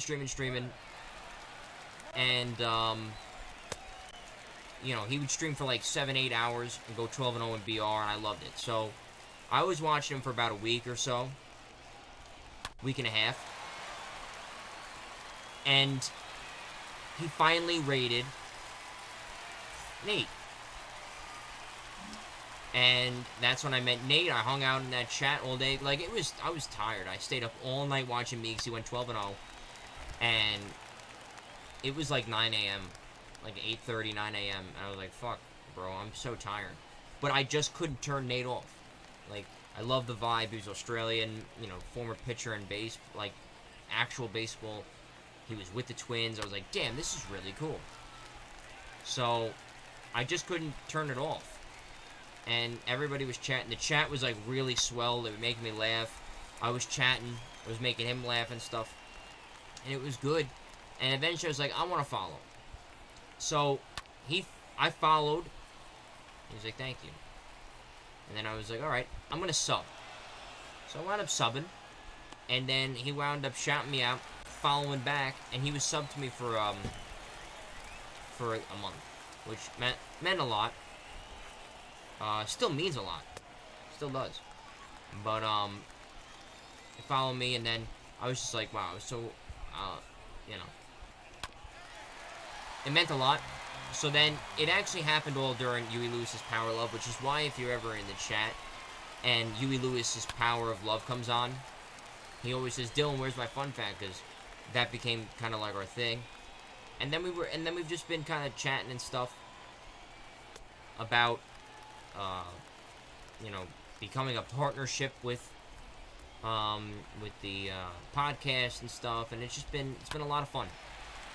But basically, that's the long form kind of arc of how I got to Nate, and really how I got to like Nick, and Hags comes in here. Hags moderates here, and also Oopleys comes in to here every once in a while. Leslie, I met her in Nate's chat. That's how it all happened.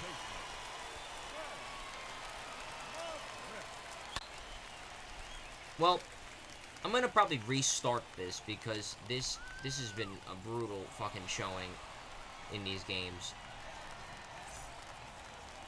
Unless I get a home run right here.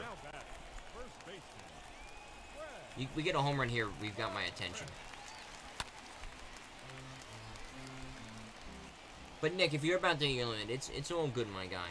It's good. I appreciate you being in. You know, Drew's in here. He'll take over on babysitting the chat.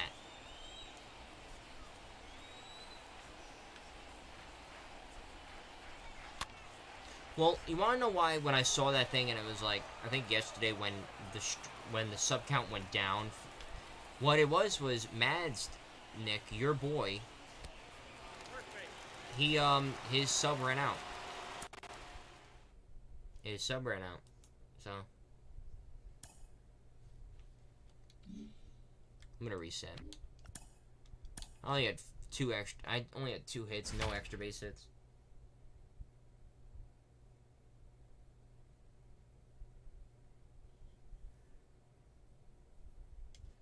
But you know, these types of streams where it's a lot more slower paced, not a lot of people in chat, not a lot of views. It comes with it, right? It comes with the growth. It comes with the, what do you call it? It comes with it. I don't know how to describe it, but it's like, it's part of the climbing the ladder of success is like, sometimes you have to take a step down and it, you know, like I was saying, we had good views, but then you get a good back, and you go down a little bit. It's all part of it. It sucks, right? It's a sucky part of it, but it is a part of it.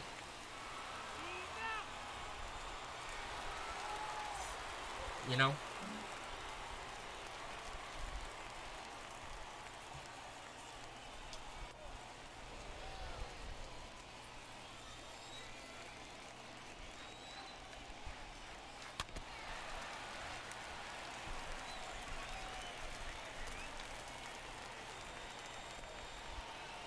Fuck me.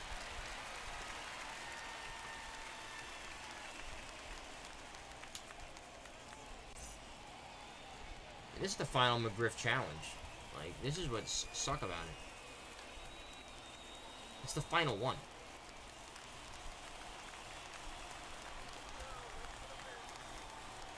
Well, I'm also upset that I started a little late too.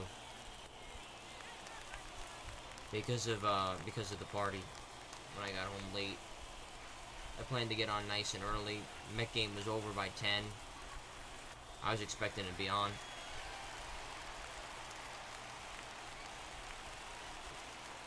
I was expecting to be on 2 hours earlier than this. But once the Mcgriff challenges are done, we're going to play that Mcgriff CPU game. And then have the Fred Mcgriff done. And then we'll call it. You know, we'll call it a stream. If that's okay. Unless we get hit with like a big raid or we get hit with something and tons of people come in and, you know, changes up the vibe.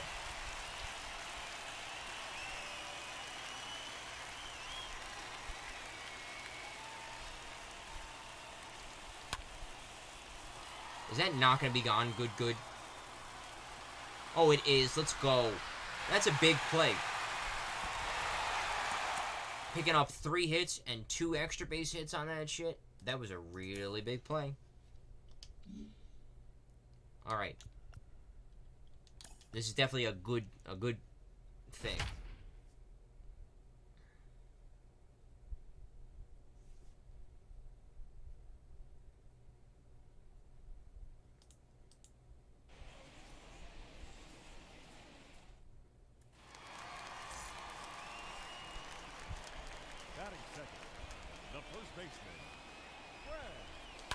Dude, that's a hanging curveball. No way. Good timing. No shot. That's gotta be a dinger derby. Come on now.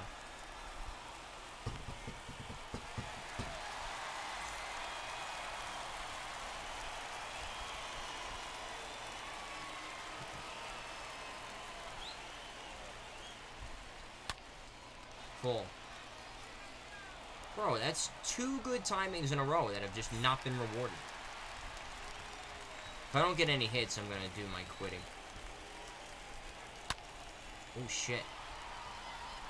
Come on, that's got to go. Good timing. 100 miles an hour, good shit.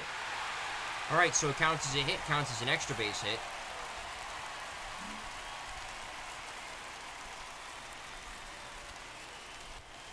I'd love to get a hit right here.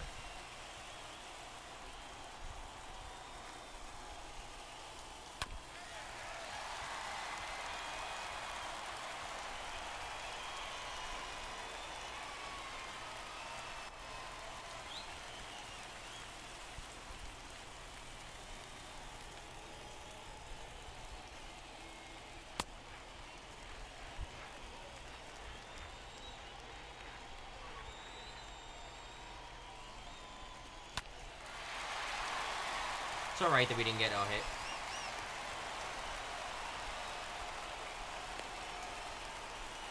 Oh, we're gonna get another chance. Holy shit. 15 to 6. Oh, good. 102. Down the line. Let's go. It counts as an extra base hit, counts as a hit. We have 2 games to go get 2 hits. Let's get it.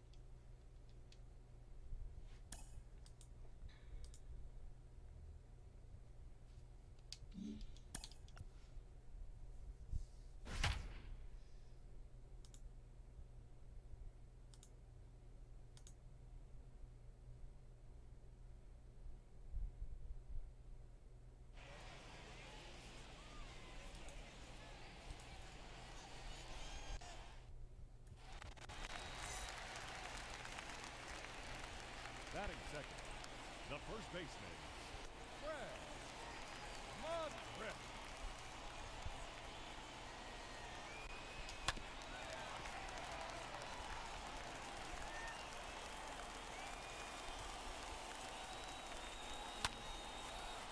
That sucks, asshole.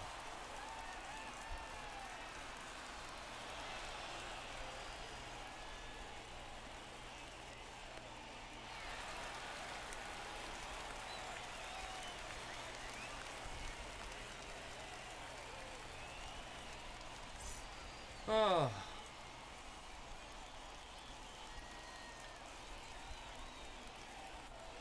So, Drew, what are you up to right now? Drew, if you're still there. What are we up to? What are we up to right now?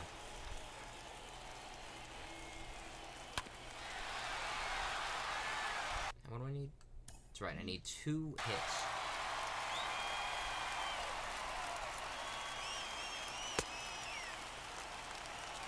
What do you think about Oakland, the Oakland Athletics, possibly relocating to Las Vegas? Well, what sucks is that teams get fan bases get penalized whenever relocation happens, and you become, and especially a team like that that's been rooted in Oakland now since what, 67?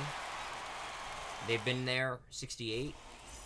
So you have so many years of the team being there. You know, I've just never been a fan of relocation. It just sucks. It hurts. It hurts fans.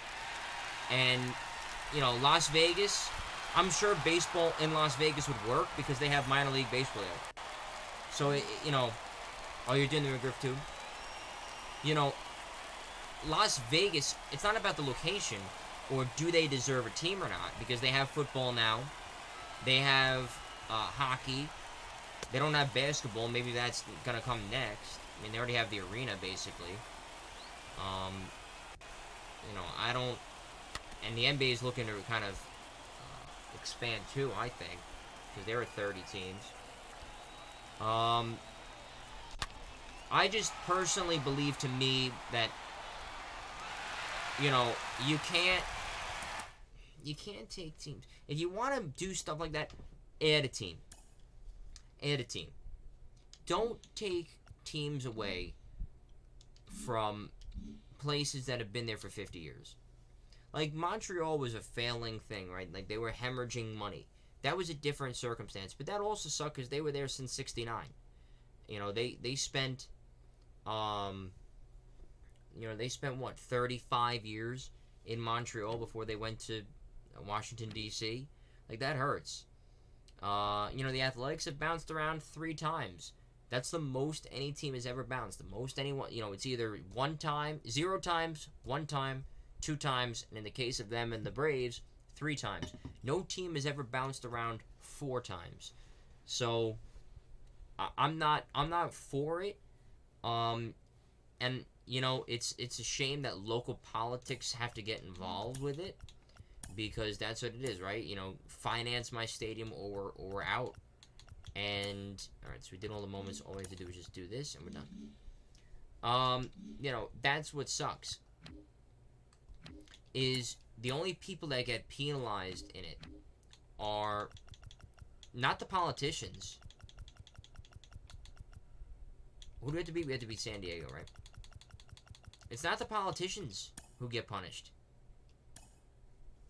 It's the fans who get punished. It's really on Oakland, though. Oh, no! They need a new stadium. That stadium is horrific.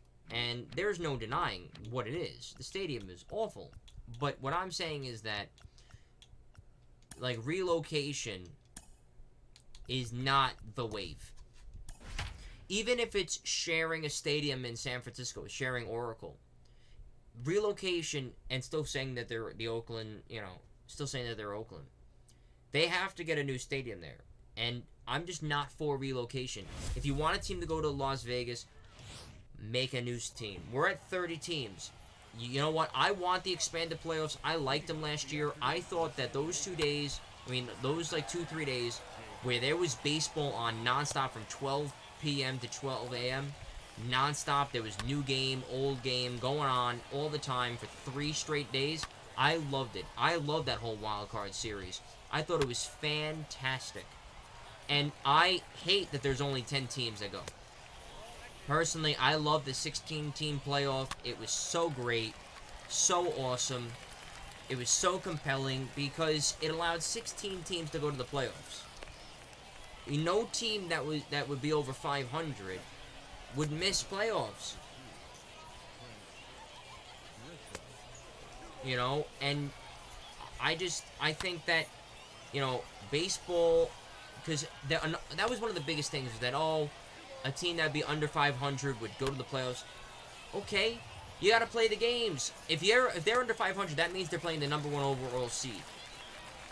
So if they're playing the number 1 overall seed, and they can't beat them in a 3-game series or a 5-game series or whatever the hell, they don't deserve to win the World Series, the number 1 seed, if they can't beat a team that's under 500.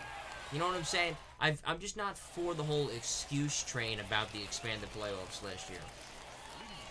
And if they do add 32 or 34 teams and they add in 4 divisions and stuff, they're gonna need more than 10 teams making the playoffs.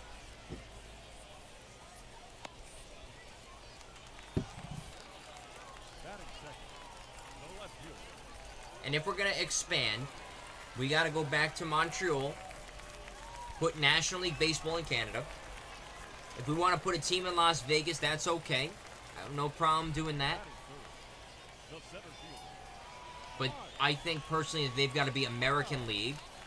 And if you want to go up to 34, that's when you got to look into a Nashville type of situation.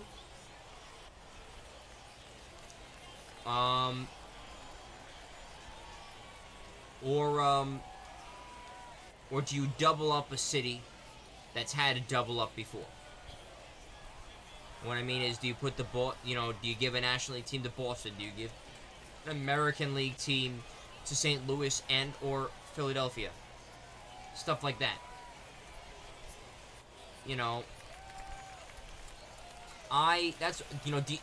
do you give one to Oklahoma City?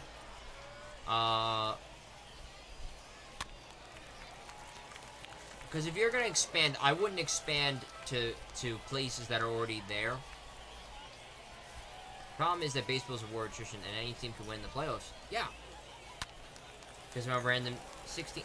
See, I've never bought that whole takes away from the regular season because I hate tanking. I think tanking is an abomination. And I fucking hate it. So if you have 16 teams making the playoffs, that means anywhere from 20, because you figure that the ninth team would make it, would be close. Then the 10th team would be close too. So you're talking anywhere from 20 to 24 teams in the entire league would not be tanking, would be in a position to make the playoffs, in a playoff hunt. So if you have 30, 32 teams, whatever it is, especially if they don't expand and they go to it, which, I mean, they're going to expand the playoffs anyway. The ratings were through the roof. That was number one. And number two, they need the revenue. 100% need the revenue. And that's going to be a bargaining chip. Hey, because they're never gonna lower the amount of games in the regular season, because we've already passed the threshold of 162. Like, we'll never do that. Wow.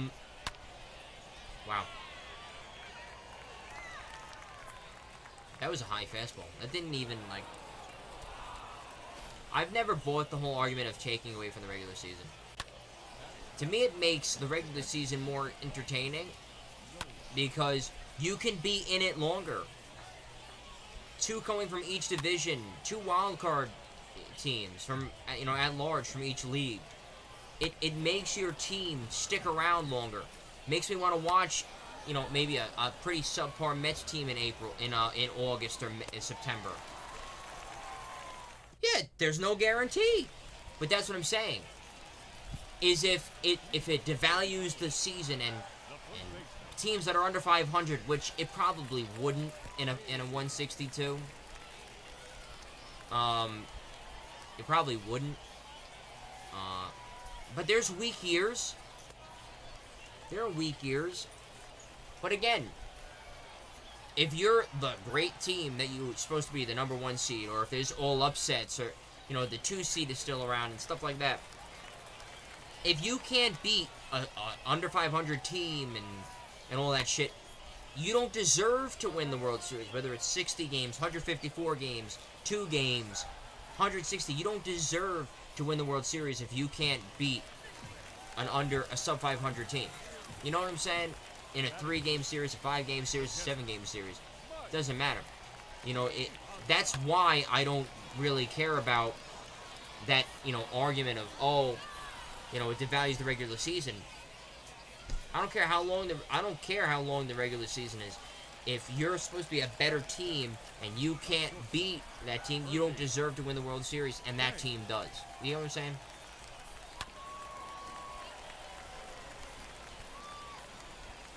But we are on the same page that eventually 16, because you're not going to be able to convince fans if you have 30, you already have 30 teams, and we send the least amount. Football is probably going to go up to 16 within the next 5 years. There's a CBA coming. They just added that the 7th playoff team. They now sent 14, but they have 32 teams. Fuck again, bro. Right? They have 32 teams and only sent 14. They're going to be sending a 16th, and everybody knows it. They just added the 17th game. They're 100% adding. They're going to be adding an 8th team and no more buys in the playoffs. Because nobody likes to buy. Like, people think that buy is so weak.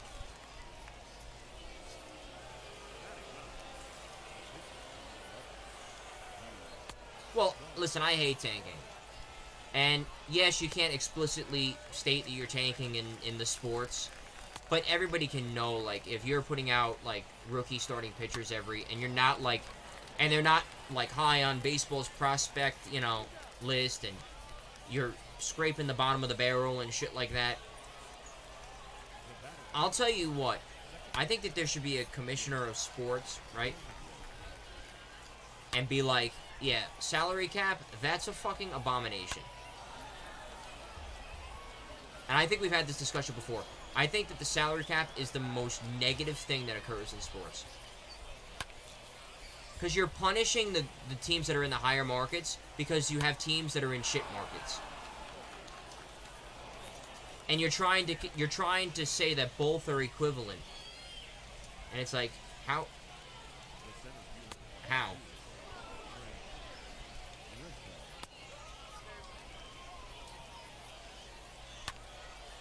That's my problem.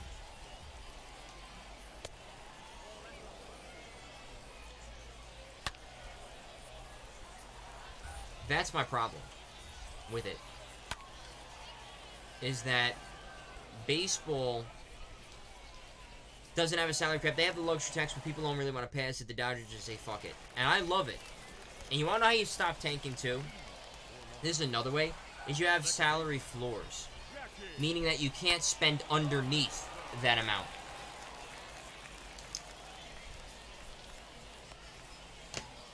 That's how you get rid of it. That's how you change it all up in 1 second.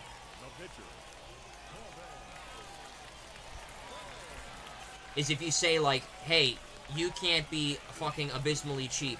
You have to spend, you know, in baseball, you have to spend a minimum of $125 million a year. Yeah, no. I think that there should be a salary floor. Not a salary cap. I think if you want to be a hockey club and you think that the best way to win a Stanley Cup is to spend $1 billion a year and go spend into debt, if you want to do that, that should be your right. I am against the salary cap because, like I said, it says that, what it says is that the Colorado Avalanche and the New York Rangers are on the same level. And they're not. The Rangers are up here and the Avalanche are fucking here. Like, and they should be able to spend like that. And if Colorado wants to change that and create a dynasty, boom, they can. And how do you do that? You spend.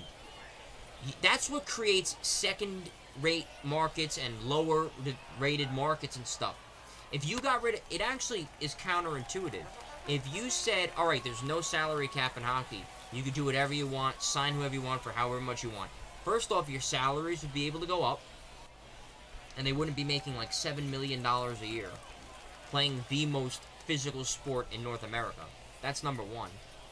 Two, you would be able to draw an attraction. Like, look, nobody's able to draw an attraction in hockey with the contracts because the contracts are like league minimum in baseball. They're a joke. Now, I have no problem saying that there's a max contract like basketball, saying like, this is how much you can give someone. Okay. But you can give out 15 of them. Alright. You know.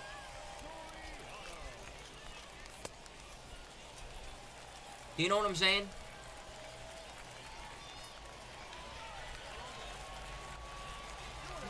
Where it's like, alright, you can do whatever you want. And again, if you're saying, oh, well, stop super teams. Well, super teams are already built with a salary cap in basketball. People take salary cuts. It's insane. But you have to find people that are good. And also, you have to find people that are willing to take a pay cut. That are good. So, that are willing to say, I deserve, you know, in football, I deserve $150 million, but I'll take 75 to keep the gang together, you know? And that's a bit of a rare commodity to do. But I do agree that there should be a salary floor. But you can't put a salary floor in a place that has a salary cap. You know, the Buffalo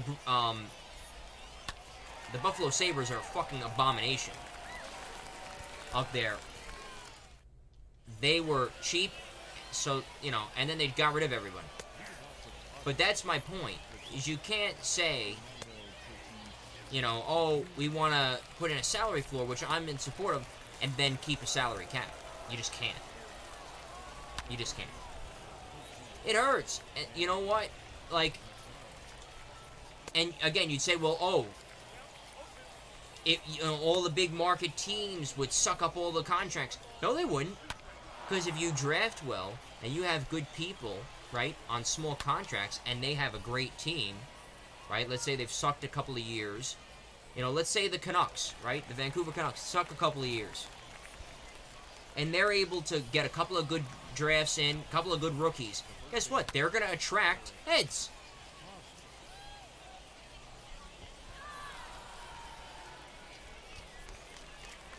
They're going to attract heads. So, you know, It won't come automatically, but they'll come eventually.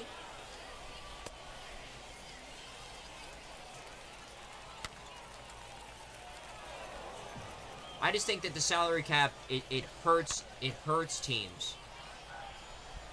It hurts teams under the guise of helping them. If that makes sense.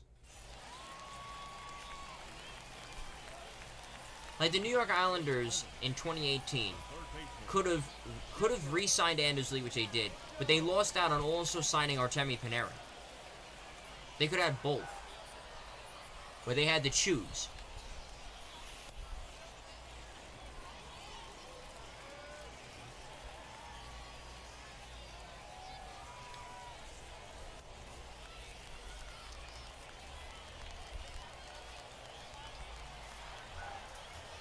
Where, you know, it's just, I am just not in favor of the salary cap. I'm not at all. And going back to what I was saying about like the baseball CBA that's coming up, what they're gonna say, what they're gonna come back with is like, hey, if you want all these fucking rules gone, this 3-batter minimum, this fucking no pitch clock, all this shit, you know, you want a universal DH. You got to give me expanded playoffs, and then I'll also give you expansion. That's what's gonna happen. Is expanded playoffs is gonna be a bargaining chip, along with the DH and shit like that. And that's gonna be a fact of life.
That's a late doinker in there, as he will be thrown out. No. And if Ortiz wasn't a cockboy and didn't hit into a double play, we would have tied the game up. Because Chipper has speed. Ooh, can Ernie Banks hit the splitter? Yeah, it splits the out, you know, splitting, pulls away. Bad throw, back-to-back 2-out doubles. Ties the game at 1. Let's go, Ernie. Good shit, now it's Jackie. Jackie got a hit his last time. I like the universal DH. I was against DH until it came to the National League. And I was like, oh shit. Oh no, you can use it for any player. It's just that 99.99999% of every time that it's used is for the pitcher. But you can use it. There's no rule that says you have to use it for the pitcher. It's just that the pitcher is statistically who they use it for, because statistically he's the worst player on the team hitting. Like, that's the only reason. Like, if you had a hitter like Shohei, you wouldn't use it. You'd use it on somebody else. You'd pick somebody else out of the crowd.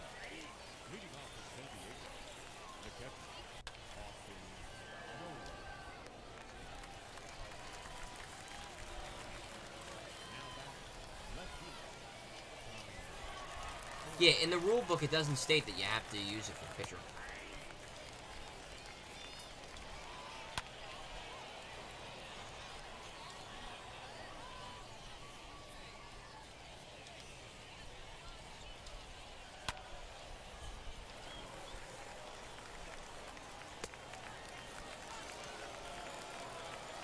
Yeah, but the Angels, when Shohei pitches, they can use it on someone else. And I think they do.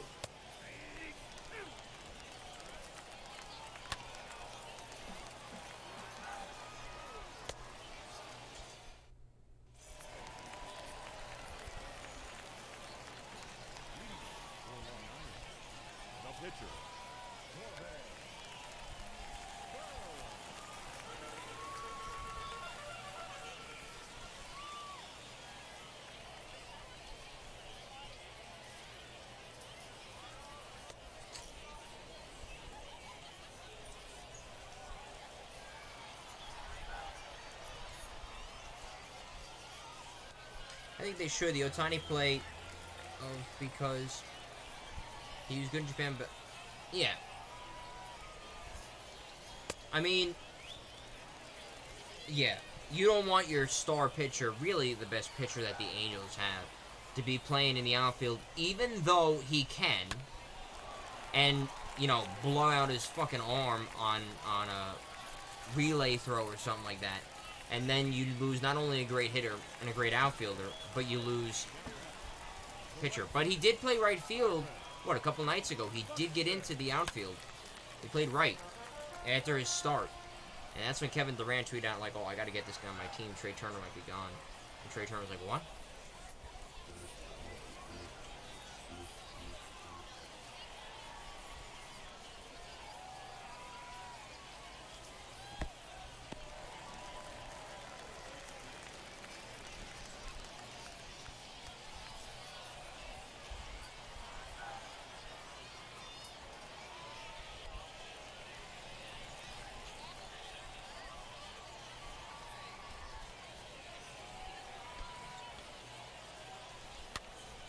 Went a little inside out, excuse me, base hit.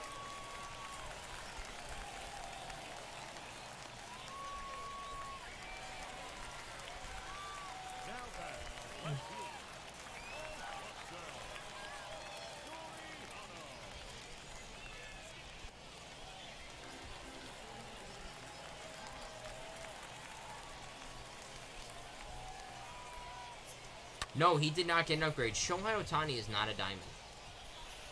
Isn't that crazy? Shohei Ohtani is not a diamond.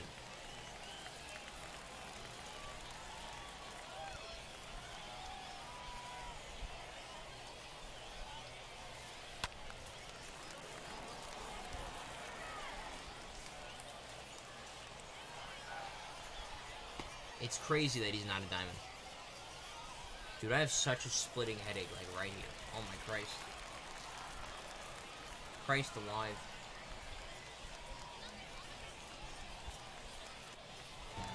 It's like, as soon as I'm done with this game and we have the Fred McGriff, I am done. I'm done for the night. We'll pack it up. A little 2.5 hour stream.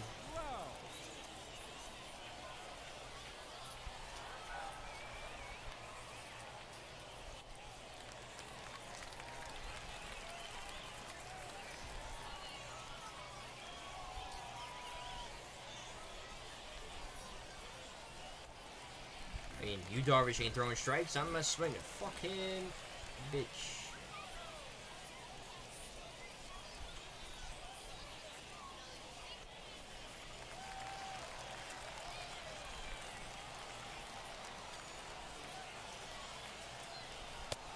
There it is. Oh, they've seen enough.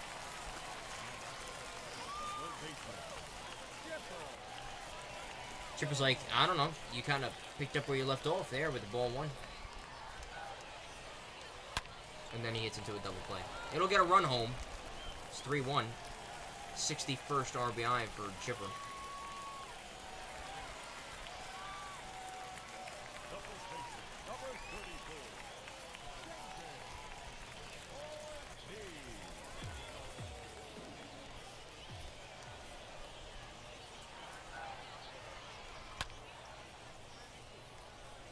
Yeah, and that's tough.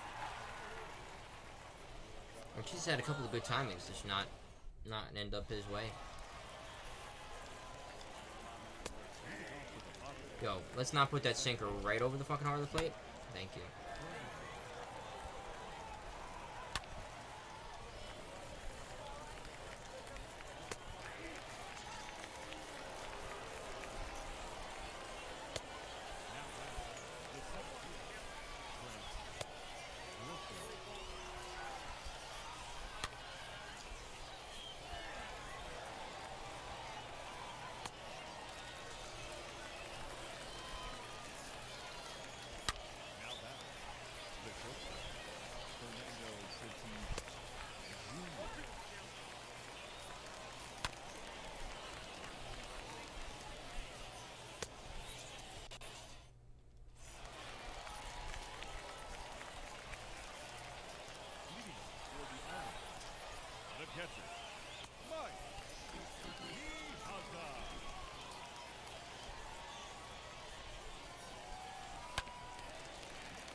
Oh, man. Yeah, so that's why I haven't been that talkative. It's because I have such a fucking headache. Like, it hurts, like, back here and like, here, too. It's so gay. I hate when I get a headache. I hate it so much. It's so stupid.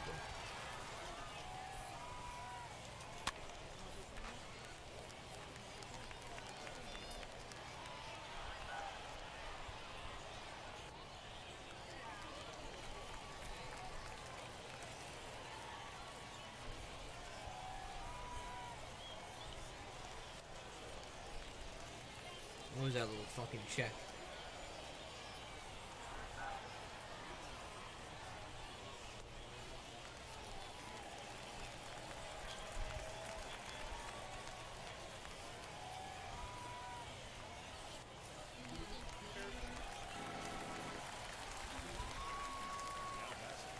The second baseman, Jackie Robinson. Oh, Jackie with the bat flip. Oh! Oh, it hit the outside of the pole. Let's go.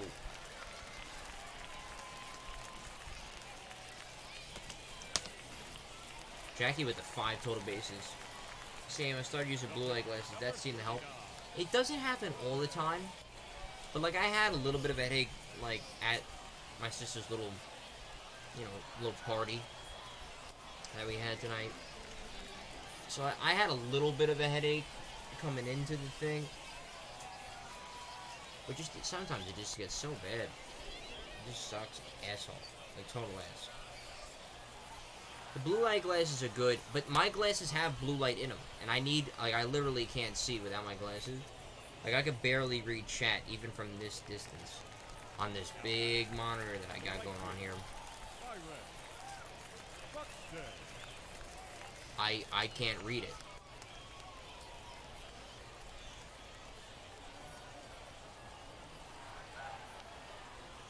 Like, these have, like, blue light filter in it.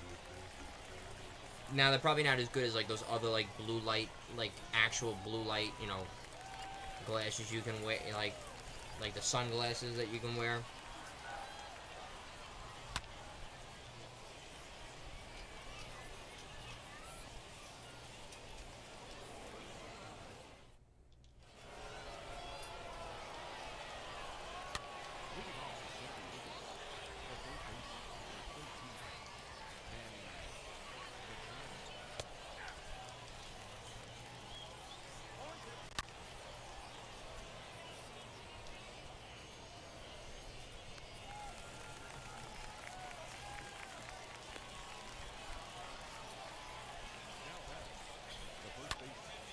Fuck you, cocksucker. Eric Hosmer. Still butthurt about the World Series.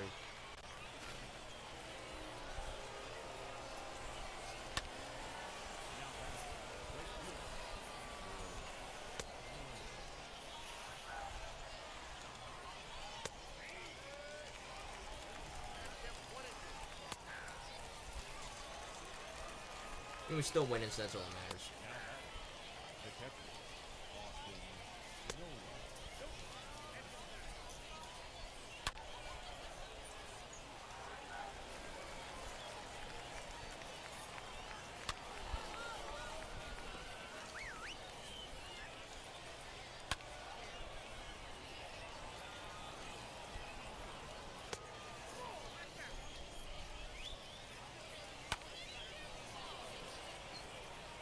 One thing that's good is that all my outfielders pretty fast.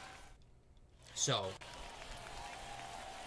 not a lot of trouble catching things, getting to things.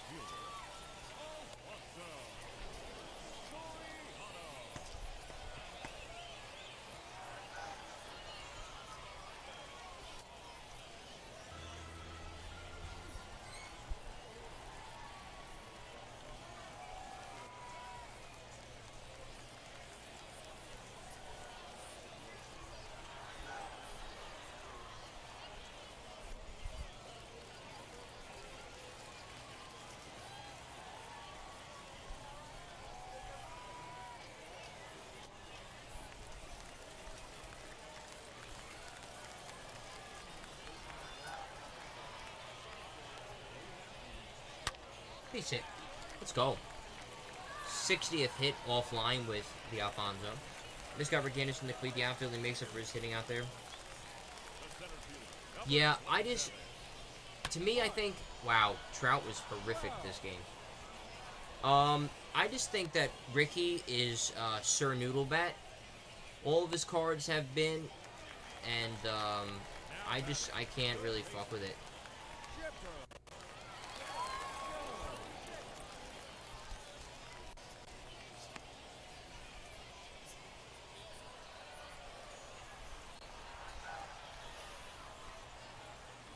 I knew he was going to pitch out.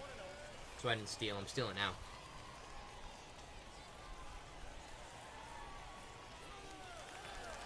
Wow, he slide stepped me. You kidding me? I didn't even see the bad jump he got to.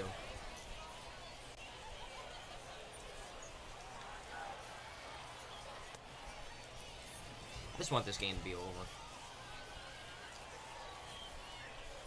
I mean, the 95 Ricky's not bad. Like, he's got good speed, good fielding, and it's like, just the hitting. The hitting is so subpar.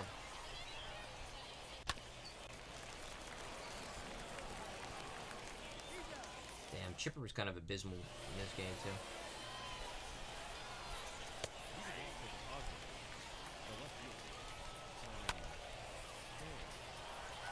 Oh, yeah. I mean, like, Buxton's a 99 speed. Soriano's like a 94, whatever the hell it is. 95 speed. And, Trout's an 87. For me right now. Because I have, you know, some of this upgrades going on.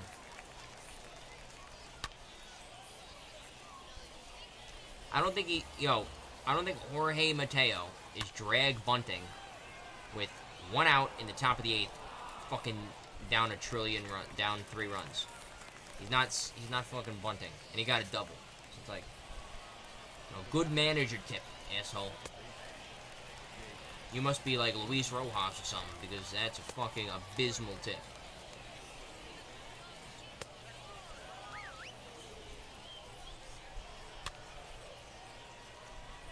I know the pitcher's out of energy. I really don't give a shit.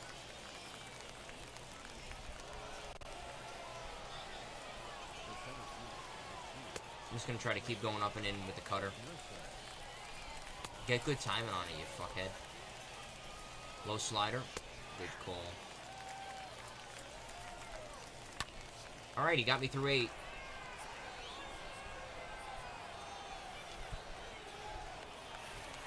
Eight solid innings from Corbin Burns. Not bad.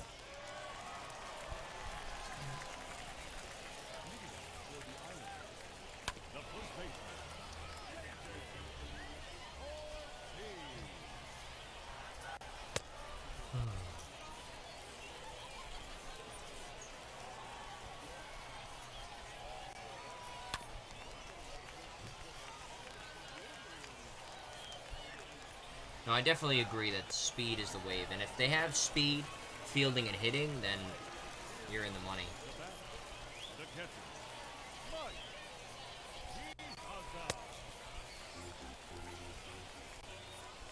Like, I don't know if you remember that Joe Random card. I just remember seeing videos about it from like 2015 or 16, whatever the hell, where it was just maxed out stats. Every category was completely 100% maxed out stats.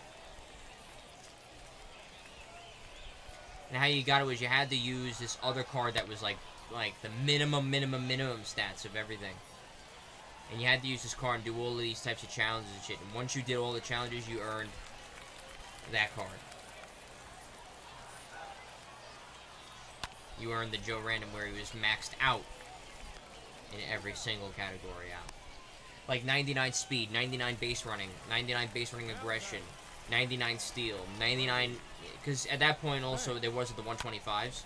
So it was just the 99. So it was like 99 contact left and right, power left and right, vision, control, shit like that. Absolute bonkers card.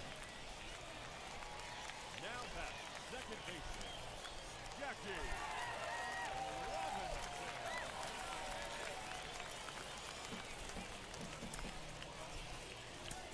Ladies and gentlemen, your attention please. Pinch hitting. Mookie. Yeah, no, it was kind of crazy. Set. Can Mookie crank one? Pinch hitting Mookie. Remember, I'm still trying to get Matt Kemp, and we need now, with Jackie, 5 more total bases with the Dodgers. That's why I'm pinch hitting Mookie Betts in this scenario. Hoping that he can get us really, really close. And he does. Fucking an absolute tank shot.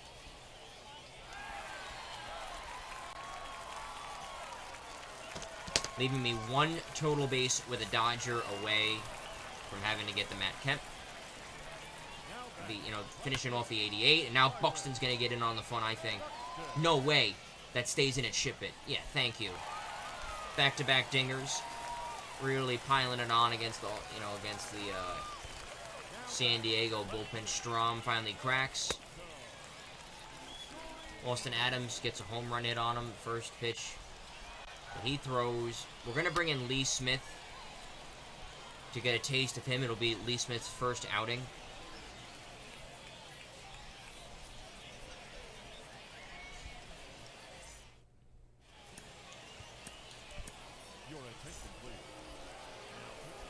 Let's see how he, oh my god. Good motion, weird motion, and then whips it on in. Easy fucking weirdo Tatis. There it is. No, I like the feel of this, I can tell you that. Definitely has a feel.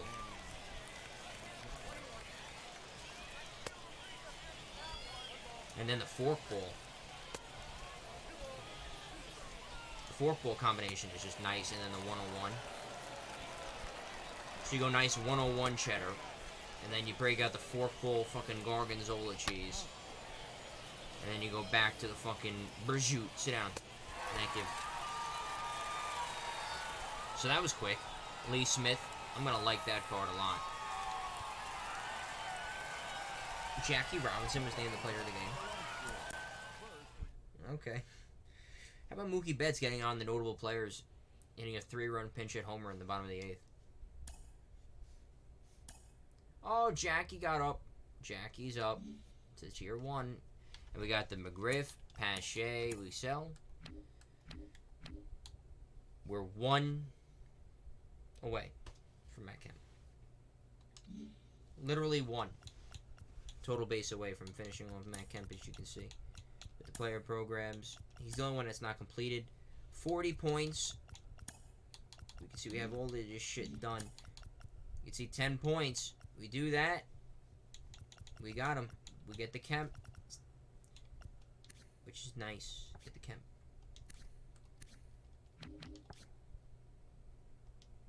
Let's see. I now have the McGriff. How many people have been using it? Leveling it up. 6. 6 people. Let's see. Do we have any packs? We have 3 packs. After we open these packs, I think we'll be done for the night. Right, nothing there for Nate Lowe. Nate Lowe and Brandon Lau. And the problem is they were both on the same team for a while. Zach Suck My Plesac.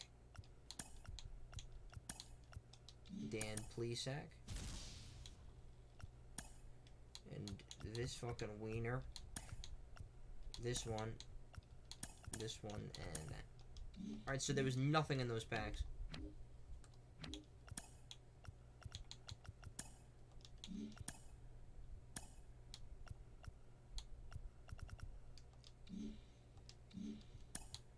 So,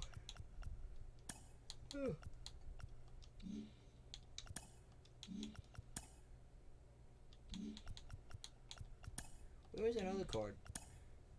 Oh yeah, the Markakis got put in too. Is it even good? It's like good fielding, no speed, and his hitting kind of goes down. It's a Gold Glove card, so it's like 2 people have the Cabrera already. Sicko mode. I gotta buy the Brad Miller. He's getting cheaper. Let's do it. 6K. We'll put him up for. We'll get him for $650, and then we'll do the Austin Riley, which we need to go get 2. So that's kind of done. That was another big thing that I had to do. And then the Tops now, the shit that I don't have, we're gonna pick up when the May monthly rewards come out, because you get those packs on a second turnaround. And I hope that they come out with more fucking collection things pretty soon, because it's kind of ridiculous that they haven't. It's kind of weenie bopper. As you can see, collect 5. I have like 15 that are ready to go. Like, look, 1, 2, 3, 4, 5, 6, 7, 8, 9, 10, 11, 12, 13, 14, 15, 16, 17, 18, 19, 20, 21, 22, 23 rookie cards that have yet to be collected on top of the 5 that I already have collected. So I have 28. Like, craziness. Like, come on, man. Come out with some more shit. There's the Kemp. And there's the new McGriff. But other than that, I think that's where we will leave it. Let me just look at the program, see where we're at in a second. Oh, I gotta collect. I gotta collect him. I just got him, so let's collect. We gained 1,000 coin. So what did we get out of that shit? We got the gold ball player stuff, and we're just short of a bonus to have it. And we got 5,000 stubs, so think of it as getting him for free. That's definitely the most expensive.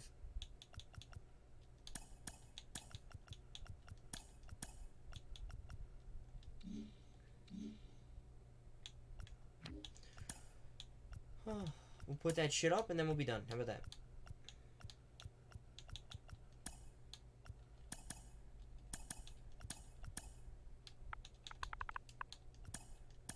Not bad. And look, it already sold. So, already in the cash. And then perks. Gotta get nice and perky with it.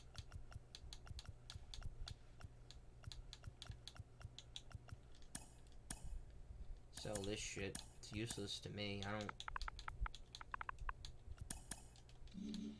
don't use my cap. I don't fuck around with the cap, so let's fucking get rid of this shit. That's both up. We need to, you know, the Brad Miller will be probably bought. And, not bad. So, probably gonna stream tomorrow. And we're gonna rip, since we did everything here, and let's just see. I don't think there's anything happening tomorrow. Yeah, nothing. There's a new player program coming out Friday, so there's no content. So the only streams that are going to be done during this week is if we want to play the event. And if we want to play the event over the weekend, we'll also grind out the Nation of Baseball to try to get the Kellenic. Not try to. It would allow us to get the Kellenic. And then, what's the other thing? Oh, on Monday, my cousin's coming over. We're going to be ripping BR on stream, me and him. So that's what we kind of have to look forward to. But other than that, that's basically it. We'll leave it there. I appreciate everyone that tuned in. Nick and Drew. You guys were actually the only ones that chatted. There might have been other people that tuned in, but you guys were it. So I appreciate you guys coming in, and we chatted for a little bit. We had a good time, and sell order just went through. But I appreciate you guys, and I will see you in the next stream. Peace out, Homesprung.